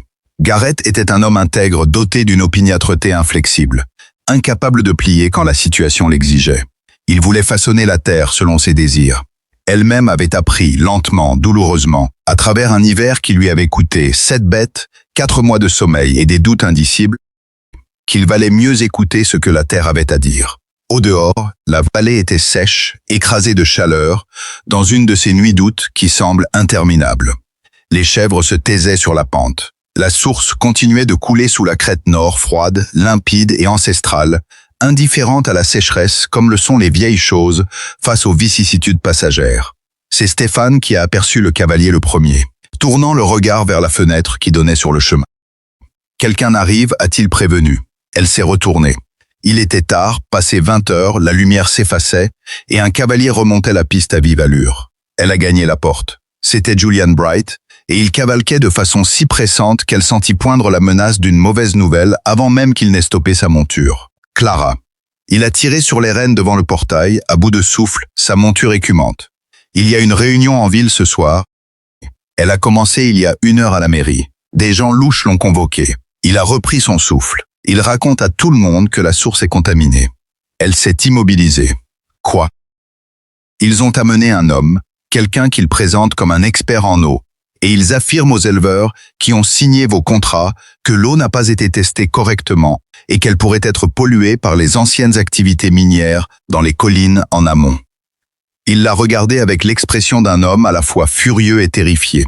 Ils disent que les accords d'accès mettent en danger le bétail et qu'il faut les suspendre en attendant une expertise indépendante. C'est faux, s'est-elle exclamée. Podor l'a analysé en février. L'eau jaillit à travers une roche granitique saine, il n'y a aucune mine sur la pente au-dessus. Je le sais, a concédé Julian, mais les gens dans cette salle l'ignorent. Et l'envoyé de Josiah a des diplômes officiels, une assurance de façade, et les gens paniquent parce que leur bête meurt. Ils veulent juste qu'on leur dise quoi faire. Stéphane était venu se placer derrière elle. Inutile de croiser son regard pour deviner ce qu'il pensait. Elle a décroché son manteau du porte-manteau près de la porte. Combien de temps pour y aller? 20 minutes en poussant les chevaux. Selma Monture a-t-elle ordonné? Je vais chercher les registres d'analyse de l'eau. Quel registre? Elle fouillait déjà dans le meuble près de la fenêtre, en sortant le carnet qu'elle tenait depuis février, sa propre compilation sur la source, les notes de Podor recopiées de sa main, les relevés de débit, les observations sur la limpidité, l'absence totale de vestiges miniers dans un rayon d'1 mile autour du captage. Ce n'était pas un rapport de laboratoire, mais c'était 12 pages de notes précises, datées, tenues par une femme qui avait su observer quand les autres détournaient les yeux. Elle a enfilé son manteau. Stéphane, reste ici. Si quelqu'un rôde par ici cette nuit, ne le laisse pas s'approcher de la source. Il l'a fixé de ses yeux gris et clairs, inébranlable comme toujours, et a fait un signe de tête. Elle a dévalé la piste obscure en direction de la vallée des Pins, à un train sans doute déraisonnable mais dont elle se moquait éperdument. Le carnet serré sous son bras, la lanterne oscillant au crochet de la selle, l'air sec de la vallée lui fouettant le visage. Derrière elle, sur le versant nord, la source continuait de couler dans l'obscurité, pure et glacée. Totalement ignorante qu'un citadin en costume de ville était en train de persuader des gens terrifiés qu'elle empoisonnait leurs bêtes. Certaines choses, comprenait Clara, ne pouvaient attendre le lendemain, et certains combats, ceux où l'on ment effrontément pour vous dépouiller de ce qui vous appartient, exigeaient qu'on s'y rende les mains tremblantes, mais la voix assurée, armée seulement de 12 pages de notes manuscrites et de l'autorité légitime d'une femme qui veillait sur cette eau. Chaque jour depuis le mois de mars. L'hôtel Hauteville de la vallée des Pins était une bâtisse rectangulaire qui sentait la résine de pin et le vieux tabac, avec des bancs alignés et une estrade surélevée au fond où prenaient place les édiles lors de leurs conseils. Ce soir-là, la salle débordait. La lumière filtrait à travers les vitres à 50 pas de là, accompagnée d'un brouhaha sourd qui trahissait l'agitation de l'assistance. Elle a attaché sa monture au piquet et a repris son souffle avant d'entrer. À l'intérieur, Lawson Cole se tenait sur l'estrade aux côtés d'un inconnu corpulent, porteur de lunettes et brandissant une liasse de papier, avec l'assurance ampoulée des gens grassement payés pour imposer le respect. Les bancs regorgeaient de visages familiers. Micah Taggart et son beau-frère au second rang, Caleb Goh tout au fond, Martha Boyd adossée au mur latéral, les bras croisés. Sale Bright s'est glissé derrière Clara au moment où elle franchissait le seuil. L'homme aux lunettes en était au milieu de sa diatribe. On ne peut exclure une intrusion minérale souterraine provenant de l'exploitation minière historique dans la géologie de la crête supérieure. Nos évaluations indiquent qu'en l'absence de certification de laboratoire formel, toute source d'eau de ce secteur doit être considérée comme potentiellement compromise jusqu'à ce que « c'est faux », a lancé Clara. 40 visages se sont tournés d'un seul bloc vers elle. L'expression d'Ezra Josiah n'a pas varié, mais quelque chose s'est retendu en lui, le petit ajustement d'un plan dont un grain de sable perturbe la chronologie. Madame Vanderbilt a-t-il entamé avec ce faux semblant de chaleur qu'il cultivait, « Nous sommes ravis de votre présence. Nous discussions de certaines inquiétudes concernant la ressource en eau sur votre propriété. Des inquiétudes qui touchent la santé de toute la communauté, et nous avons jugé primordial de « Il n'y a aucune mine historique sur la crête au-dessus de ma source. » Elle s'est avancée au milieu de la salle. Les gens s'écartaient juste assez pour lui livrer passage. Le filon minier le plus proche a été enregistré en 1849 et abandonné en 1851. Il se trouvait sur le versant ouest, Pas au nord. La formation géologique entre ce filon et ma source comprend une solide barrière de granit attestée par 2 expertises indépendantes. Elle s'est stoppée au pied de l'estrade et a ouvert son carnet sur le rebord. Voici 12 pages d'observations consignées sur la source depuis le mois de février. Débit, clarté, variation de température, consommation des animaux qui s'y abreuvent et registre de santé de ce même bétail. Tout est daté et signé. L'homme aux lunettes a jeté un œil à Lawson. Lawson a dévisagé le carnet. Madame Vanderbilt, les observations personnelles ne remplacent pas une analyse de laboratoire. Non, en effet, a admis Clara. Raison pour laquelle j'ai ceci. Elle a extrait un courrier plié de son carnet. Elle avait failli l'oublier. Il dormait dans son meuble depuis 3 semaines, expédié par le département agronomique d'une université de la ville à qui elle avait écrit en juin pour s'enquérir des caractéristiques géologiques des sources de montagne de la région. Elle ignorait alors qu'elle en aurait besoin lors d'une réunion publique. Elle avait simplement voulu comprendre ce qu'elle possédait. Ceci provient de la faculté des sciences agronomiques. Le géologue de la faculté a examiné la description topographique de ma source, le type de formation rocheuse et les propriétés de l'eau, puis a émis un avis écrit. Souhaitez-vous que je le lise? Josiah est resté muet. Elle a lu le passage clé. C'étaient 3 phrases précises et techniques, affirmant qu'une source présentant de telles caractéristiques, issue d'une formation granitique supérieure, se trouvait chimiquement isolée de toute activité minière de surface par la nature même de la roche. Ce n'était pas une preuve absolue, ni une analyse chimique en bonne et due forme, mais c'était rédigé sur l'entête d'une université par un homme qualifié, et cela contredisait mot pour mot les insinuations de l'émissaire de Josiah. Un silence de mort régna dans la pièce. Mika Taggart a pris la parole le premier, à la surprise générale. « Combien coûterait une véritable analyse de laboratoire ?» « Je me suis renseigné, a-t-elle dit. Environ $12 pour une batterie complète. »« Je mets $3, a déclaré Mika. Martha Boyd a renchéri depuis son mur. « Je mets $2. » Caleb Gall, au fond, est resté muet un instant avant de lâcher. « Je mets $2. » L'unanimité n'était pas totale. Certains demeuraient silencieux, d'autres penchaient probablement pour Josiah par intérêt ou par calcul, mais le vent venait de tourner avec cette fulgurance propre aux assemblées villageoises, et Lawson Cole l'avait compris aussi bien qu'elle. Il a tenté une dernière carte. L'arpentage des limites demeure une affaire juridique en cours. C'est au comté d'en juger, a répliqué Clara. Si le syndicat de Red River possède une revendication légitime, qu'il use des voies légales appropriées. Harrison Pembroke est mon mandataire, ses coordonnées sont à votre disposition. Elle a refermé son carnet. Y a-t-il d'autres points que la communauté souhaite aborder ce soir? Il n'y en avait plus, du moins pas selon les vœux de Josiah.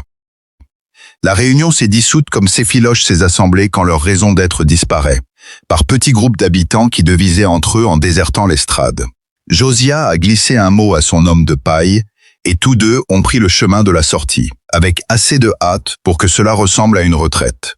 Sailbright l'a intercepté près du fond de la salle. « Cette lettre » a-t-il murmuré. « Quand l'avez-vous reçue ?»« Il y a 3 semaines. »« Et vous l'aviez sur vous par le plus grand des hasards ?»« Je l'avais demandé en juin, parce que je tenais à savoir ce qui m'appartenait, » a-t-elle rétorqué. « Ce n'est pas tout à fait la même chose que le hasard. » Il l'a jaugé un instant avec une nuance indéchiffrable dans le regard, puis a hoché la tête avant de la lâcher. Elle a repris la route de nuit et a retrouvé Stéphane sur la varangue, une lanterne à ses côtés et une tasse de café froid, signe qu'il l'attendait sans vouloir s'enfermer à l'intérieur. « Alors ?» a-t-il interrogé. « Nous allons faire une analyse de laboratoire », a-t-elle dit en attachant son cheval. La communauté se cotise. Et Lawson, il est parti. Elle s'est assise sur les marches du porche. La nuit était sèche et tiède, constellée d'étoiles comme seul le permet l'absence totale d'humidité dans l'air. Il reviendra. Pas ce soir, mais il reviendra. Que dit Silas au sujet des frontières? Il affirme que c'est une manœuvre fragile, conçue pour jeter le doute plutôt que pour gagner au tribunal. Si cela arrive devant un juge, ils perdront vraisemblablement. Mais porter l'affaire en justice coûte du temps et de l'argent, et il parie sur le fait que je manquerai de l'un ou de l'autre. Stéphane est resté silencieux un moment, contemplant la colline ténébreuse où les chèvres dormaient en tas compact. « Avez-vous assez de ressources ?» a-t-il fini par demander. Elle a observé un silence à son tour, livré à une arithmétique rigoureuse. Peut-être. Les contrats sur l'eau rapportent à présent. La commande de fromage est stable, mais les frais de justice sont imprévisibles, et le temps de Silas n'est pas gratuit. Elle a hésité. J'ai de quoi tenir un moment. Je ignore si j'ai de quoi aller jusqu'au bout. Il a émis un son ambigu, ni approbation ni refus, la simple reconnaissance d'une rude réalité. Ma femme, a-t-il repris après un long silence, quand nous sommes arrivés dans ce pays, nous avions 40 $ en poche. Tout ce que nous avons tenté de bâtir, s'est heurté à des gens persuadés que cela échouerait. Trop étranger, trop archaïque, mauvais endroit, mauvaise méthode. Il a souri un instant. Elle disait toujours, tu n'as pas besoin de quoi tout gagner d'un coup. Il te suffit de rester debout quand les autres sont fatigués. Clara la regardait de biais. Cela a fonctionné pour elle? Parfois, a-t-il murmuré. Elle avait la tête dure. Ça me rappelle quelqu'un. Allez dormir, a-t-il conclu. Demain sera une longue journée. Les résultats du laboratoire sont parvenus en septembre, 2 semaines après l'envoi des prélèvements. L'eau n'était pas seulement propre, elle était remarquable. Le rapport employait le terme exceptionnel, que l'analyste avait visiblement ajouté de son propre chef, tant le profil minéral l'avait intrigué sur le plan scientifique. La source produisait une eau conforme aux standards des nappes profondes filtrées par le granit, dénuée de toute contamination de surface et dotée d'une minéralité potentiellement bénéfique pour la santé du bétail. Elle a relu ce mot d'exceptionnel à 3 reprises. Elle a transmis une copie à Silas et une autre à Augustus Moreau à la banque, par un instinct qu'elle peinait à s'expliquer mais qui sonnait juste. L'original a retrouvé sa place dans le meuble aux choses importantes. Elle n'a rien envoyé à Ezra Josiah. Elle n'en avait nul besoin. Martha Boyd avait épinglé les résultats à la vitrine du magasin général dès midi ce jour-là. Un affichage bien plus efficace que tout ce qu'elle aurait pu orchestrer. Ce qui a suivi n'eut rien du grand spectacle qu'elle avait redouté. Pas de confrontation mémorable, pas de défaite publique pour Lawson et sa compagnie. Ce fut plutôt un lent repli pratique, semblable au retrait des eaux après une crue, méthodique et irrésistible. L'équipe d'arpentage ne s'est plus jamais risquée sur ces terres. L'adjointe au cadavre qui avait signé l'ordre de mission fut discrètement mutée dans un autre district, ce que Silas mentionna dans une lettre sans s'attarder sur les moyens ni les motifs. La contestation de limite demeurait techniquement en suspens dans les registres du comté, mais aucune nouvelle démarche ne fut enregistrée, et Silas l'assura qu'une telle procédure non soutenue caduquerait dans les 18 mois selon l'usage territorial.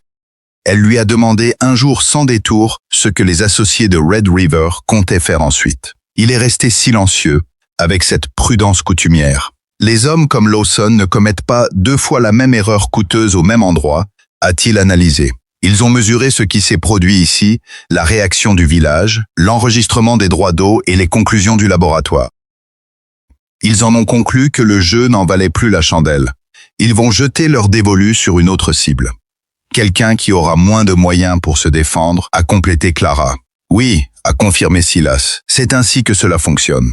Elle est restée longtemps songeuse après avoir refermé la lettre. Le soulagement était bien réel, elle n'allait pas faire semblant du contraire. Mais cette autre vérité, l'idée que la machine de guerre dressée contre elle s'était simplement détournée vers un autre infortuné dépourvu de conseiller juridique, de Stéphane, ou de 12 pages de notes manuscrites, cette pensée-là ne s'est pas évanouie si facilement. Elle l'a rangée dans le meuble des affaires importantes, en attendant des réponses qu'elle n'avait pas encore. Octobre est arrivé, et la sécheresse a pris fin, non par la violence d'un orage, mais par 4 jours de pluie continue et douce. Cette pluie-là s'infiltrait en profondeur, au lieu de ruisseler en surface, exactement ce que la vallée espérait depuis le mois de juin. La rivière était remontée. Les lits des ruisseaux avaient retrouvé de l'eau. Le ruisseau asséché de Caleb Go montrait un mince filet dès le 3e jour, ce dont il parla à Clara lorsqu'il vint régler la redevance d'eau de septembre, avec une expression qui cherchait la neutralité sans tout à fait y parvenir. « Le ruisseau revient », dit-il en déposant l'argent sur la table. « J'ai su », répondit-elle. « C'est bien. » Il la regarda avec le malaise particulier d'un homme qui a eu tort assez longtemps pour avoir perdu le fil de la bonne manière de s'en sortir sans aggraver son cas. Il prit son chapeau. Il le reposa. « Je te dois des excuses », lâcha-t-il. Les mots sortirent comme un fardeau qu'il portait depuis un moment et dont il ignorait comment se défaire. En octobre dernier, au magasin d'approvisionnement, j'ai dit des choses. Il s'arrêta, recommença. J'ai été dur, c'est ce que je veux dire, à propos des chèvres et de tes perspectives. J'ai été dur et j'avais tort, et je suis désolé. Elle le regarda. Caleb Gall n'était pas bâti pour ce genre de conversation. Elle devinait l'effort que cela lui avait coûté d'en arriver là. La rigidité dans ses épaules trahissait quelqu'un qui avait ravalé sa fierté si souvent qu'il doutait d'en avoir encore. « D'accord, dit-elle. Il attendit peut-être un peu plus. Peut-être qu'elle lui rende la tâche plus facile ou plus ardue. Je suis sincère, insista-t-il. Je sais que tu l'es, répondit-elle. C'est bon, Caleb. Il prit son chapeau et s'en alla. Elle resta sur le seuil à observer la carriole s'éloigner sur le chemin, ressentant non pas la satisfaction mesquine d'une créance recouvrée, mais quelque chose de plus calme et de moins net. Quelque chose comme la fin d'une longue tension. Pas un triomphe, mais une libération. Le genre de sensation qui ne ressemble pas à une victoire, car la victoire avait cessé d'être l'objectif au cours des 12 derniers mois, sans qu'elle s'aperçoive exactement du moment où c'était arrivé. La conversation la plus difficile survint 3 jours plus tard, et celle-ci, elle ne l'avait pas préparée. Garrett Sterling se présenta à la barrière un jeudi matin, seul, sans aucun acolyte en beau manteau, sans mise en scène d'affaires. Juste Garrett Sterling, qui avait été le premier à lui prédire la perte de ses terres et qui avait passé une année entière à s'efforcer de rendre cette prédiction exacte. Elle travaillait dans le pâturage supérieur lorsqu'elle l'aperçut, en train de faire tourner le troupeau sur la parcelle qui avait le mieux résisté à la sécheresse estivale. Elle ne se pressa pas pour descendre. Elle acheva sa tâche, se persuadant qu'elle finissait son travail parce que la rotation importait et non parce qu'elle voulait le faire patienter, puis elle descendit à pied. Il était toujours en selle lorsqu'elle atteignit la barrière. Cela lui indiqua quelque chose. Les hommes qui restent à cheval se donnent une contenance, et Garrett Sterling n'était pas un homme à l'aise avec l'incertitude. « Madame Vanderbilt, salua-t-il. »« Monsieur Sterling. » Un silence s'installa. Il observa la pente derrière elle, les chèvres, l'abreuvoir en contrebas, où l'eau continuait de couler depuis la source, même maintenant que les pluies étaient revenues. « Je savais pour l'eau, lâcha-t-il. » Elle ne s'attendait pas à ce qu'il l'admette si franchement. Elle s'attendait à un démenti, à un faux fuyant ou à une de ces argumentations pleines de faux bon sens que Lawson avait employées. Pas à cela. « Je sais que tu savais, » dit-elle. « J'avais fait examiner les cartes de relevé par un géologue il y a 2 ans, avant que Garrett ne tombe malade. Il pensait qu'il y avait une forte probabilité de source souterraine quelque part sur la face nord de la crête. Il marqua une pause. Garrett ne savait rien. Personne ne savait. J'attendais de voir si c'était fondé avant de passer à l'action. Et puis Garrett est mort, fit-elle remarquer. Et vous avez cru pouvoir aller plus vite? Oui, répondit-il sèchement, sans fioriture. Il ne s'excusait pas. Elle comprit cela chez lui. Un homme comme Garrett Sterling pouvait être honnête sans être désolé, elle préférait l'honnêteté. Que voulez-vous? Demanda-t-elle. Je veux savoir s'il y a moyen de faire des affaires avec vous, dit-il. Pas acquérir la propriété ni la source, mais des droits d'accès. Un accès payant, aux mêmes conditions que les autres éleveurs, géré par l'intermédiaire de votre avocat. Il la fixa directement pour la première fois. Mon exploitation est la plus importante de la vallée. Avoir accès à vos accords sur l'eau à des conditions légitimes me rapporte plus que de poursuivre un combat que j'ai déjà perdu. Elle l'observa longuement, l'homme qui était juché sur son cheval pour lui affirmer qu'elle vendrait au rabais ou qu'elle mourrait de faim. L'homme qui avait envoyé quelqu'un stationner à sa grille en mai, qui avait mis ses gens en contact avec le syndicat de la Rivière Rouge, qui avait presque certainement, bien qu'elle ne pût le prouver, facilité la contestation des limites. Elle n'allait pas faire comme si rien de tout cela n'était arrivé, mais elle n'allait pas non plus faire mine de refuser par simple orgueil, alors que cela relevait du bon sens pratique. Aux mêmes conditions que tout le monde, trancha-t-elle. L'accord type de Silas, avec la clause reconnaissant que les droits sur l'eau ne sont pas négociables. Sa mâchoire se contracta. Cette clause en particulier, la reconnaissance écrite, était ce qui allait lui coûter le plus cher, non pas en argent, mais dans cette monnaie d'échange si précieuse pour Garrett Sterling. C'était un document admettant qu'il avait besoin de ce qu'elle possédait. « Je comprends la clause, dit-il. Et la contestation des limites est retirée, ajouta-t-elle, par écrit. Déposée auprès du comté avant que vous n'ayez accès à quoi que ce soit. C'est négociable, ou plutôt, cela peut s'arranger, admit-il. Alors contactez Silas, dit-elle. C'est lui qui gère les accords. Il acquiesça d'un signe de tête, il tourna son cheval, il repartit au trot sur le chemin sans un mot de plus. Elle le regarda s'éloigner un instant, puis leva les yeux vers le coteau où les chèvres se déplaçaient sur la pente dans la lumière du matin, suivant je ne sais quel instinct ancestral, sans hâte, méthodique, faisant ce que font les chèvres sur un terrain accidenté que tout le monde s'accordait autrefois à juger sans valeur. Elle se sentait fatiguée. Elle éprouvait quelque chose qui pourrait éventuellement devenir de la satisfaction, mais qui n'avait pas fini de se former. Et sous tout cela, une certitude ancrée jusqu'aux os. La terre sur laquelle elle se tenait était la sienne, de manière légale, authentique et consignée officiellement, bien loin de ce qu'elle était lorsqu'elle avait enterré Garrett 12 mois plus tôt. Elle remonta la pente pour achever la rotation. Silas vint la voir la semaine suivante pour examiner le retrait de la contestation des limites et finaliser l'accord d'accès pour Sterling.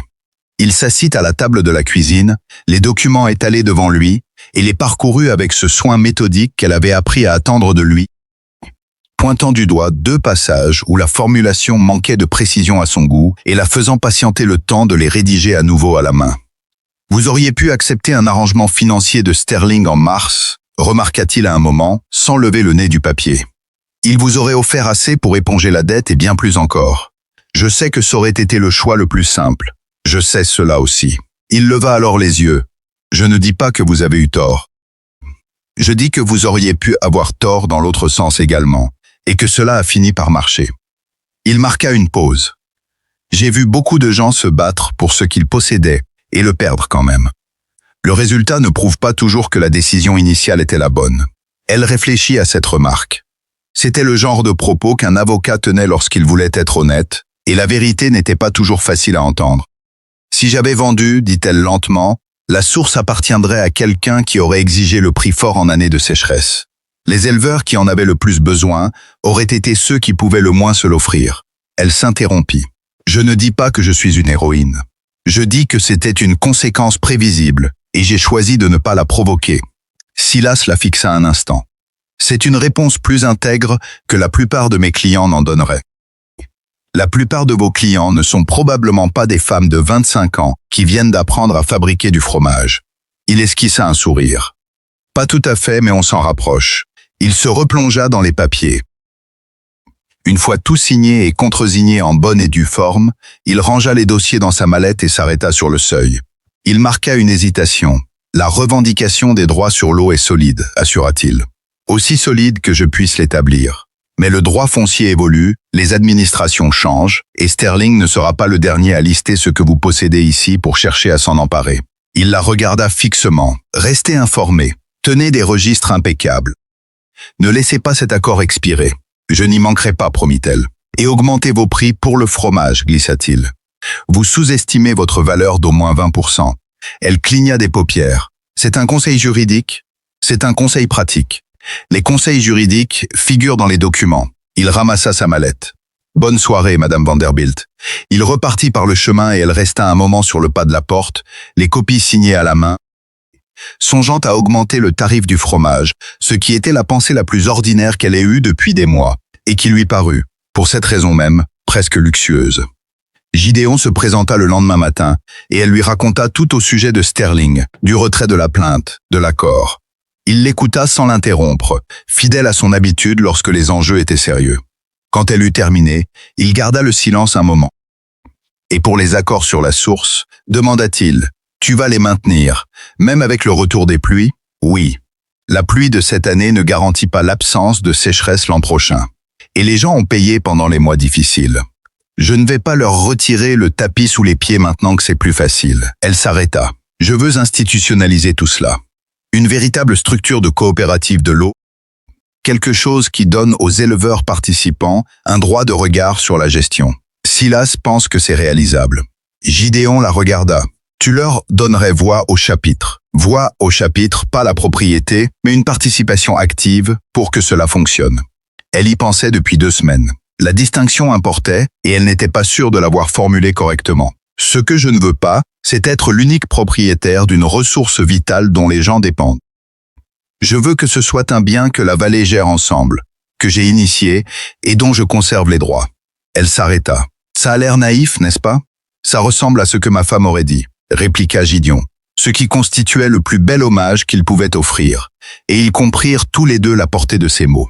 Il resta pour l'après-midi. Ils travaillèrent ensemble avec le troupeau, le guidant à travers les repousses verdoyantes et denses de la pente sud après la pluie. Il la reprit à 2 reprises. Une fois sur le timing du déplacement d'une barrière, une autre fois sur l'évaluation d'une vieille chèvre qui présentait les premiers signes de problèmes articulaires. Et elle accepta ces corrections sans broncher, car il avait raison dans les 2 cas. En fin d'après-midi, Assis sur l'affleurement rocheux au-dessus de la source, les bottes trempées dans l'herbe mouillée avec la vallée qui s'étalait à leurs pieds sous la dernière lumière, il prononça des mots qu'elle n'attendait pas. « Je veux consigner par écrit tout ce que je sais », déclara-t-il. « Tout. Pas seulement les notes sur le fromage, mais la gestion des pâturages, les signes sanitaires, les cycles de reproduction, la lecture des broussailles, absolument tout. » Il regardait la vallée, pas elle. « Je suis vieux. Mes enfants ne veulent pas de cette vie. Je ne veux pas que mon savoir disparaisse avec moi. » Il marqua une pause. « Si tu es d'accord, j'aimerais l'écrire ici avec toi. Pour qu'il reste une trace après mon départ. » Elle le regarda.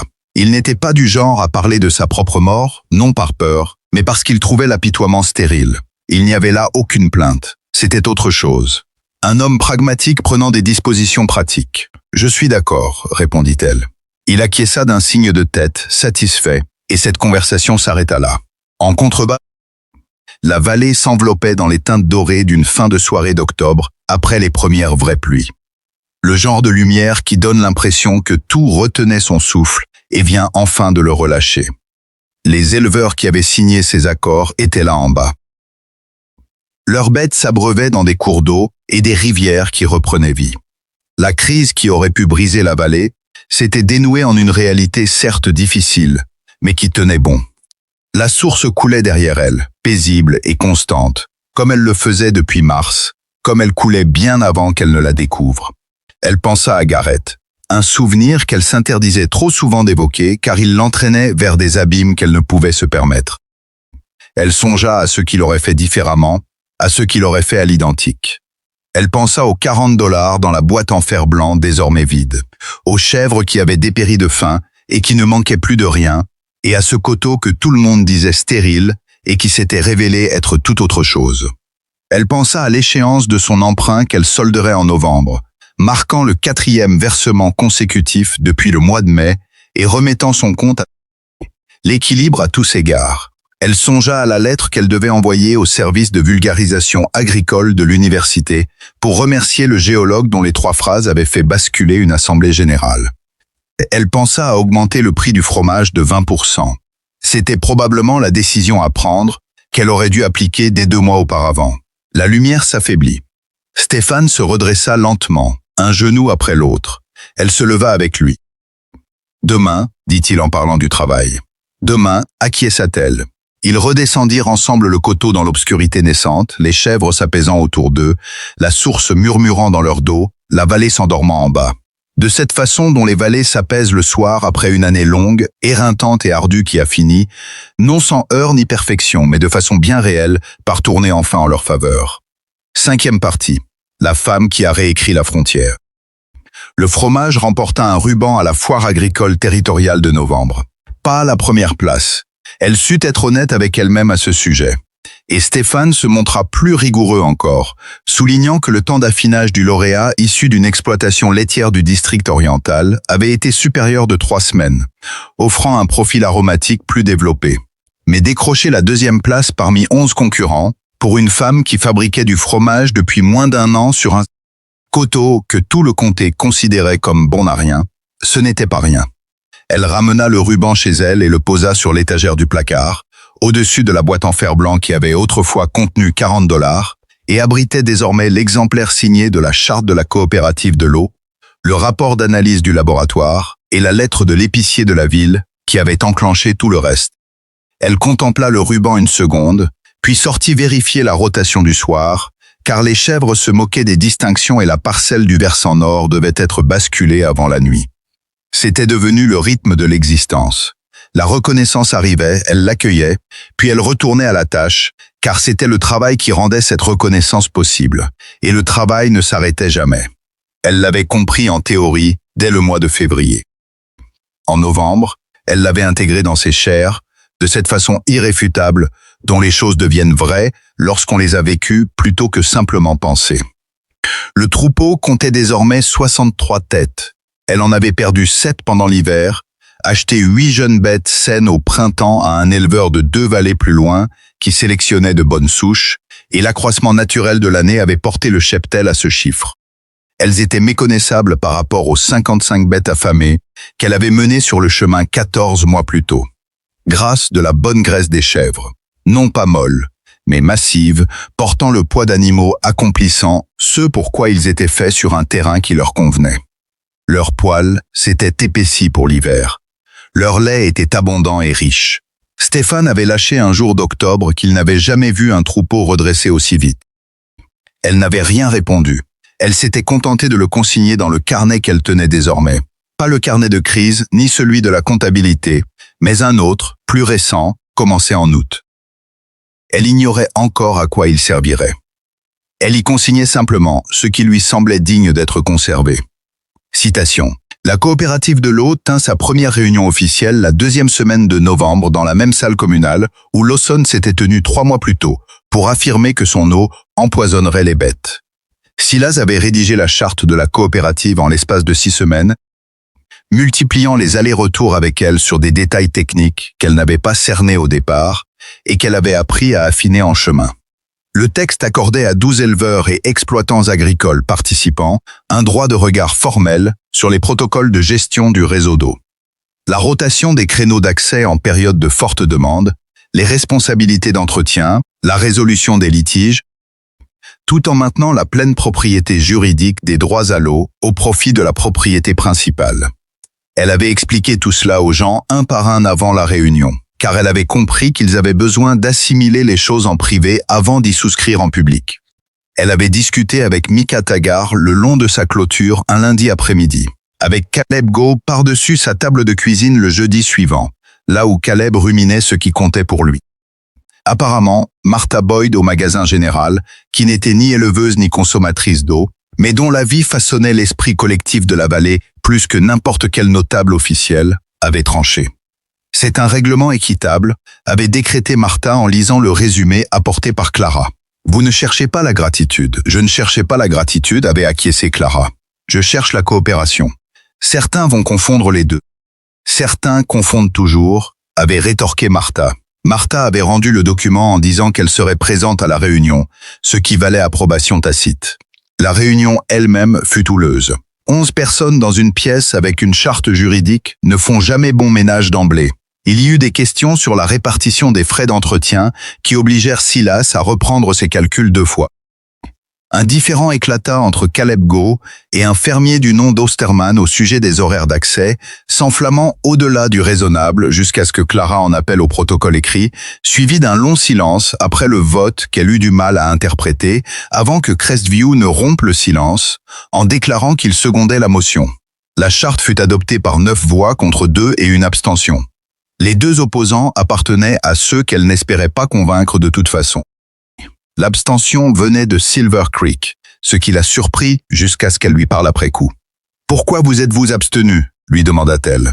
Il avait l'air légèrement mal à l'aise. « Je ne pensais pas que mon vote devait faire pencher la balance. Ce n'était pas mon rôle. » Elle le fixa un instant, cherchant à saisir le fond de sa pensée. « Vous aviez autant le droit de voter que n'importe qui dans cette pièce. »« Je sais, répondit-il. Mais j'étais le seul qui n'avait pas besoin d'eau pendant la sécheresse. Je suis arrivé avec une pelle en février et je vous aide depuis.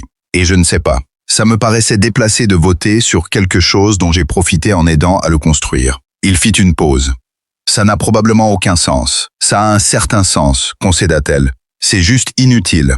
Vous auriez pu voter oui. »« Peut-être la prochaine fois, dit-il. » Elle n'insista pas. Sailbrit fonctionnait selon ses propres règles, et c'était, avait-elle compris, une méthode prudente, plus lente que la moyenne mais plus mûrie, ce qui valait bien mieux que l'inverse. Décembre amena le 2e versement de l'emprunt pour la période en cours, et, avec lui, la fin du plan de redressement initial. Elle était à jour sur ses remboursements, sans pour autant avoir liquidé la dette. Le capital restant dû demeurait considérable et exigerait des années au rythme actuel, mais ses versements réguliers depuis mai avait conduit Augustus Moreau à présenter son dossier à son conseil d'administration comme un cas remarquable de redressement patrimonial. Il le lui annonça lui-même sur ce ton guindé et légèrement réticent qu'adoptent les banquiers lorsque vous les avez pris au dépourvu. Le conseil est disposé à envisager un accord de refinancement au début de l'année prochaine, déclara-t-il. Taux réduit, échéance repoussée, structure plus adaptée à une entreprise en bonne santé. Ce serait bienvenu, admit-elle. Il vous faudra une véritable évaluation commerciale, prévint-il. La source confère une valeur patrimoniale considérable, mais il nous faut des pièces justificatives. Je demanderai à Silas de préparer le dossier, dit-elle. Il la regarda par-dessus son bureau avec une expression qui avait évolué par touches trop subtiles pour être saisie au cours des 14 mois, écoulés depuis qu'elle s'était assise en face de lui pour réclamer 60 jours de répit. Il n'était pas chaleureux. Augustus Elcott ne l'était jamais, mais son attention portait désormais une qualité différente de celle qu'elle subissait lorsqu'elle n'était qu'une veuve en retard sur ses échéances. Il la considérait désormais avec l'intérêt qu'on porte aux affaires sérieuses. Bien, conclut-il. Début janvier. Elle rentra de ce rendez-vous dans le froid de décembre, tandis que le mince soleil hivernal projetait de longues ombres sur la route, et elle songea à l'argent de la même façon qu'elle y pensait depuis 14 mois. Avec méthode, pragmatisme, sans sensiblerie, avant de porter ses pensées ailleurs pour un moment. Elle repensa à la femme qu'elle avait été la nuit où elle avait étalé ses papiers sur la table de cuisine après les funérailles de Garrett. À cette arithmétique qui ne changeait pas d'un iota. Aux $40 dans la boîte en fer blanc. À cette sensation de se tenir au bord du vide sans en apercevoir le fond. Ce soir-là, elle ignorait ce qu'elle allait advenir. Elle croyait avoir un plan. Les chèvres, le coteau, cet instinct qui ressemblait davantage à du désespoir qu'à de la stratégie. Mais un plan exige de connaître le terrain, et elle ne connaissait absolument rien du terrain où elle s'aventurait. Elle possédait $40, un refus obstiné de céder, et un vieil homme de l'autre côté de la crête qu'elle n'avait pas encore rencontré. C'était tout. Elle gara la charte dans la cour et resta assise un instant après avoir arrêté le cheval, à contempler le coteau dans la lumière d'hiver. Les chèvres se tenaient sur la pente sud, regroupées selon cette habitude qu'elles avaient dès que la température chutait, assez près pour partager leur chaleur, assez dispersées pour continuer de brouter. 63 têtes.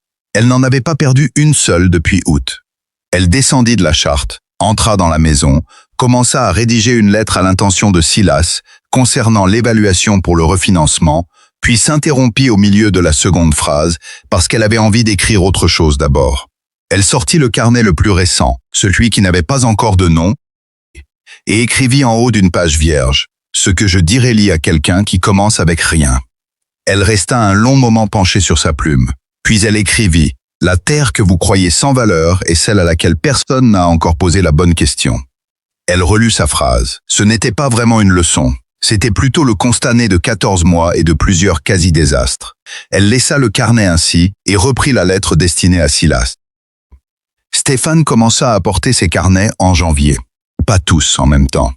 Il arrivait le matin avec 1 ou 2 volumes, les posait sur la table de cuisine, et ils les étudiaient ensemble. Il lui expliquait la sténo, les expressions bohémiennes et le savoir contextuel introuvable sur le papier, tandis qu'elle rédigeait la version développée dans un anglais plus clair sur un grand registre qu'elle avait acheté à cet effet. C'était un labeur patient.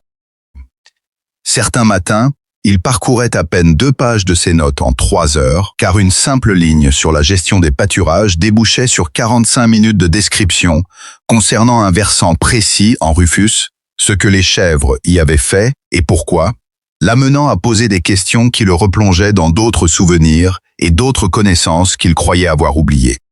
Elle avait conscience, sans qu'ils aient besoin de le formuler, qu'il ne s'agissait pas seulement d'un projet pratique. Il avait 74 ans en janvier, et l'hiver malmenait ses articulations de manière qu'il ne laissait transparaître que par nécessité. Ses carnets incarnaient tout ce qu'il avait amassé au cours d'une vie qui avait traversé un océan et survécu à son épouse, ainsi qu'à l'intérêt de ses enfants pour son savoir. Extraire tout cela de sa mémoire pour le fixer sur un papier durable relevait d'une urgence que ni l'un ni l'autre ne cherchait à rendre mélodramatique. Un jeudi de la fin janvier, il se présenta avec un carnet qu'elle n'avait jamais vu, plus ancien que les autres, à la couverture presque usée jusqu'à la corde et aux pages amollies par les manipulations. Celui-ci est différent, prévint-il en le posant sur la table. Elle le contempla. Qu'y a-t-il dedans? Les notes de ma femme, ses méthodes fromagères, ses variantes personnelles, ce qu'elle faisait et que je n'ai jamais su reproduire exactement. Il s'assit. Son écriture est meilleure que la mienne. Ses explications sont plus claires. Il marqua une pause. Elle était plus douée que moi pour le fromage. J'étais meilleur avec les bêtes. Pour cette raison, nous formions une bonne équipe. Elle ouvrit le carnet avec précaution. L'écriture à l'intérieur s'avérait effectivement plus soignée que celle de Stéphane, minuscule et précise, émaillée de croquis représentant ce qui semblait être des dispositions de caillage et des systèmes de pressage. « Comment s'appelait-elle » demanda Clara. Elle réalisa qu'elle ne le lui avait jamais demandé. « Borbala », répondit-il. Je l'appelais Bori, elle détestait ça. Il esquissa presque un sourire. Je continuais quand même. Elle examina le carnet un instant. « Nous ferons celui-ci en dernier », décréta-t-elle. « Une fois que nous aurons terminé les vôtres, pour que je comprenne d'abord vos méthodes, et ensuite comment les siennes s'y sont greffées. » Il la fixa de ses yeux bleus délavés. « C'est exactement ce qu'elle aurait fait », approuva-t-il. Ils travaillèrent jusqu'en fin d'après-midi. Lorsqu'il prit congé, elle demeura sur le seuil pour le voir traverser la cour avec la démarche prudente de l'homme qui a appris à calculer chacun de ses pas sur un sol gelé. Et elle sentit son cœur se serrer d'une façon qu'elle reconnut immédiatement, cette inquiétude propre à celle qui a fini par dépendre de la présence d'un autre être humain dans ce vaste monde. Elle ne lui dit rien. Certaines choses se portent en silence sans jamais espérer les déposer.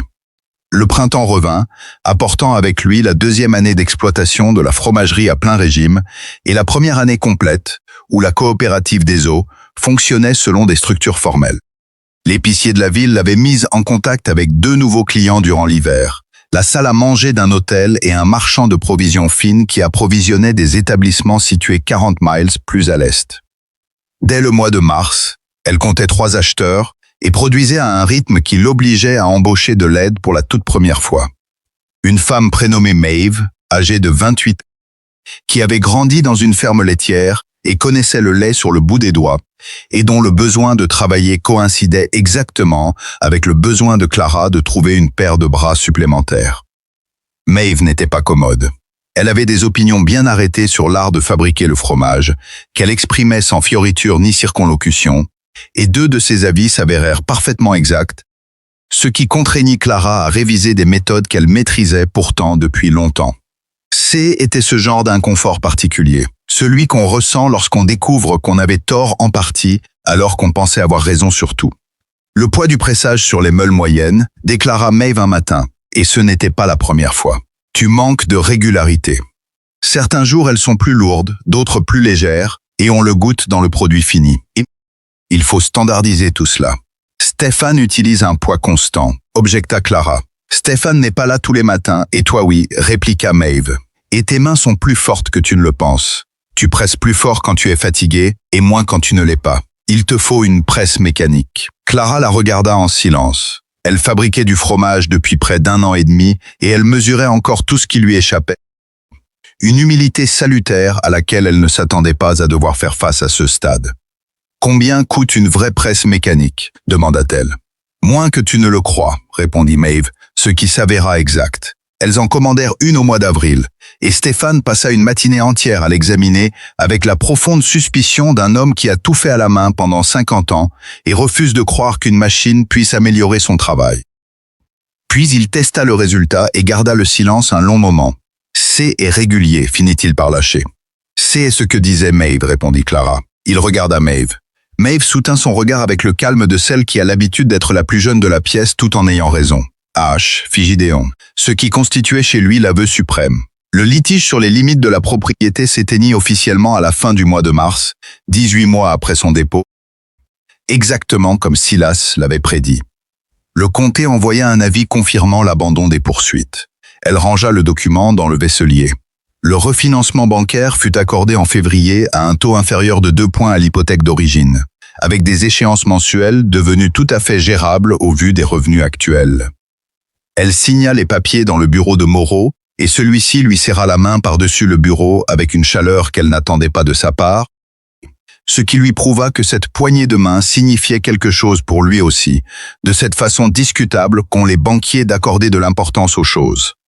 Harrison Vance lui adressa en janvier une facture inférieure à ses honoraires habituels, accompagnée d'un simple mot qui disait « Heureux de faire affaire avec vous ».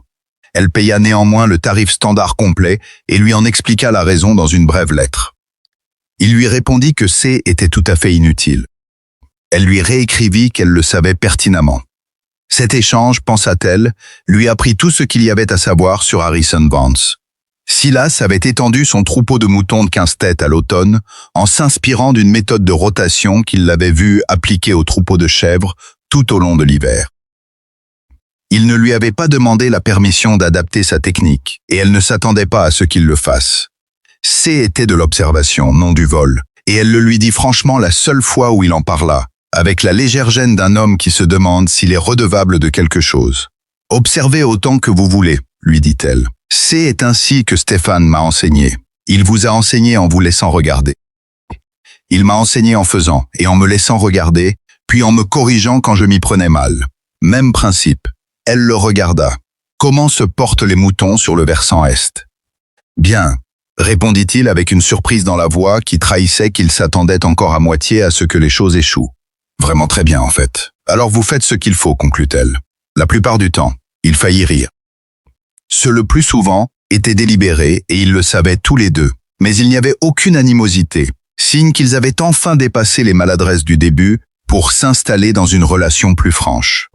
Le deuxième ruban de la foire territoriale arriva en novembre de cette deuxième année. La première place, cette fois dans la catégorie des pâtes dures affinées, accompagné d'un mot écrit du jury que Stéphane lut à 3 reprises avant de le plier et de le glisser dans sa poche de manteau sans le moindre commentaire. Elle le laissa faire.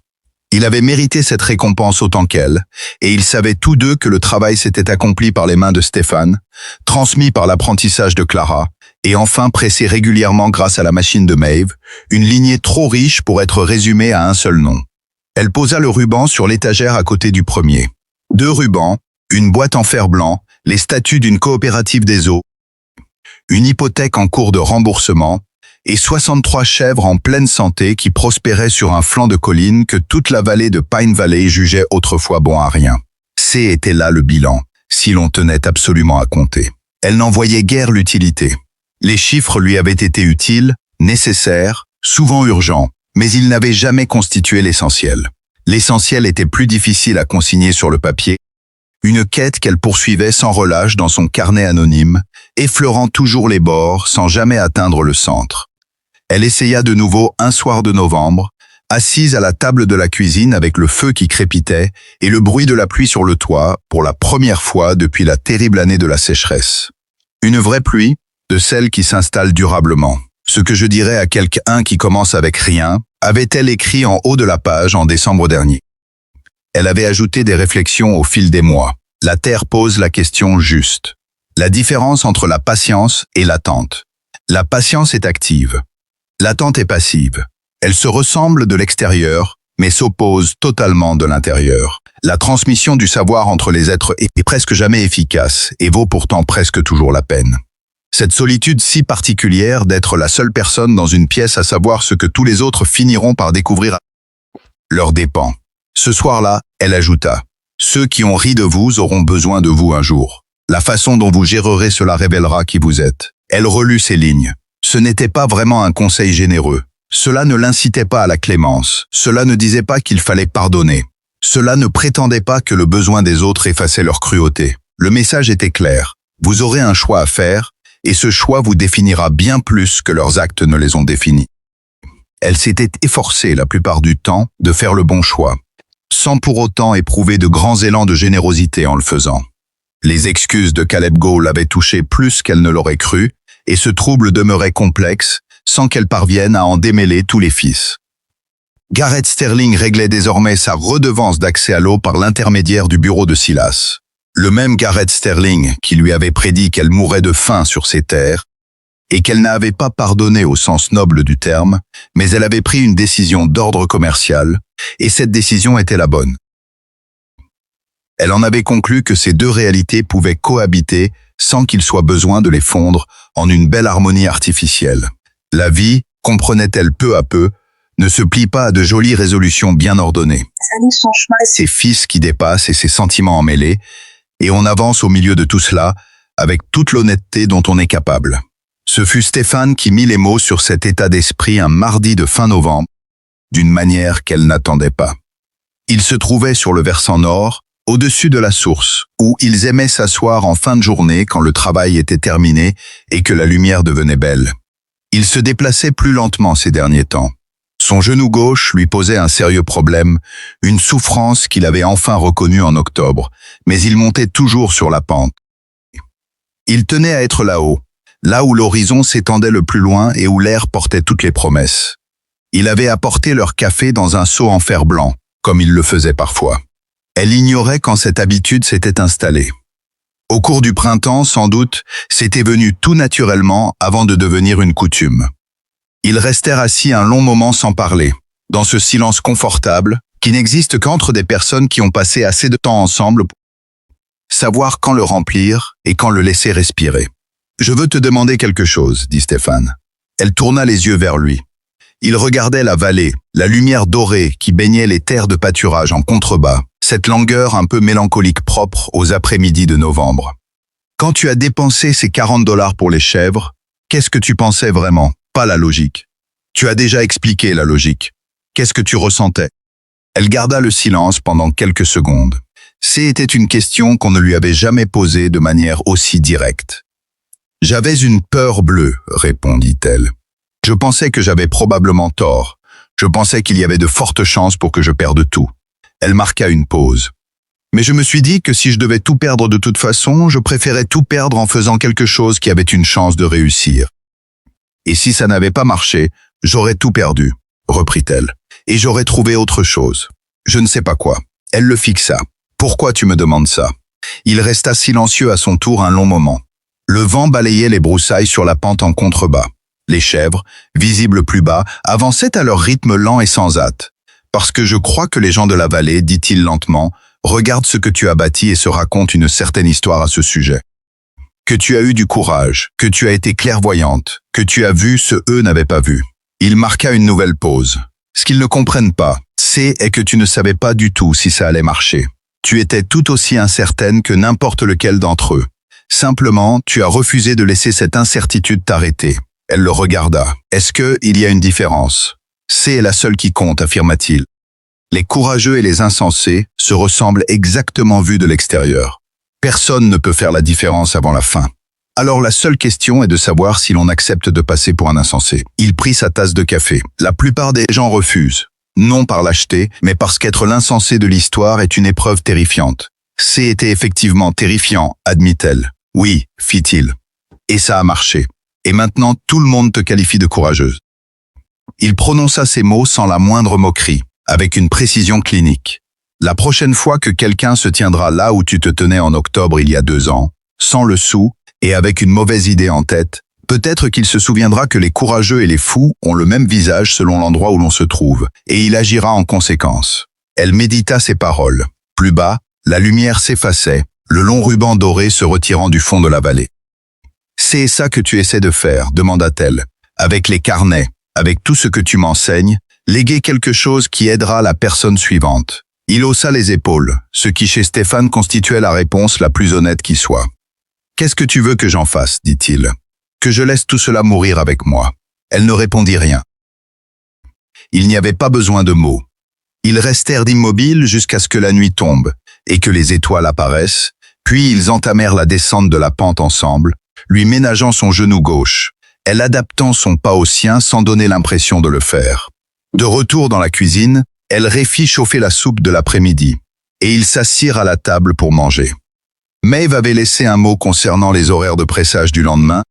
Le troupeau s'était installé pour la nuit sur la pente inférieure, la source coulait dans l'obscurité avec son murmure coutumier, indifférente aux saisons et aux heures, et à l'improbable miracle de ce qu'elle avait permis de faire naître. À la fin du 2e mois de décembre, les carnets étaient terminés. Ceux de Gideon, ceux de Borbala assortis des notes marginales de Gideon, là où leurs méthodes avaient convergé ou divergé. Il tenait à expliquer pourquoi le témoignage complet de tout ce que 2 personnes avaient su sur l'élevage des chèvres et la fabrication du fromage en terrain difficile devait être traduit, enrichi et consigné dans un registre que Clara avait fait relier convenablement chez le relieur en ville. Elle en fit faire 2 exemplaires, l'un pour la propriété, l'autre pour Stéphane. « Tu devrais en donner un exemplaire à l'école d'agriculture », suggéra Gideon en contemplant le registre relié sur la table de la cuisine. Pas pour faire de l'administration, juste pour qu'il y ait un endroit où un incendie ne pourra pas tout détruire. « Je leur écrirai en janvier », promit-elle. Il acquiesça. Il prit le registre et examina la couverture sur laquelle étaient estampés leurs 2 noms, G. Nathaniel et Emerson Vanderbilt. Méthode pratique pour l'élevage caprin et la production de fromage en terrain accidenté. Bory devrait figurer ici, remarqua-t-il. Il y a une page juste après, répondit-elle, sur la 2e page avant l'introduction.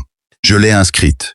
Il l'ouvrit, lut la page en question, puis referma le livre. Il garda le silence pendant 1 minute. « C'est très bien », finit-il par dire, « c'est et tout ». Le dernier jour de ce 2e mois de décembre fut clair et glacial. Ce genre de journée hivernale à la fois brutale et magnifique, une journée sans la moindre mollesse, mais aussi sans le moindre mensonge. Clara monta seule sur la crête supérieure en fin d'après-midi, une habitude qu'elle prenait parfois lorsqu'elle avait besoin de réfléchir, ou tout simplement lorsqu'elle avait besoin d'un endroit qui ne lui demandait rien en particulier.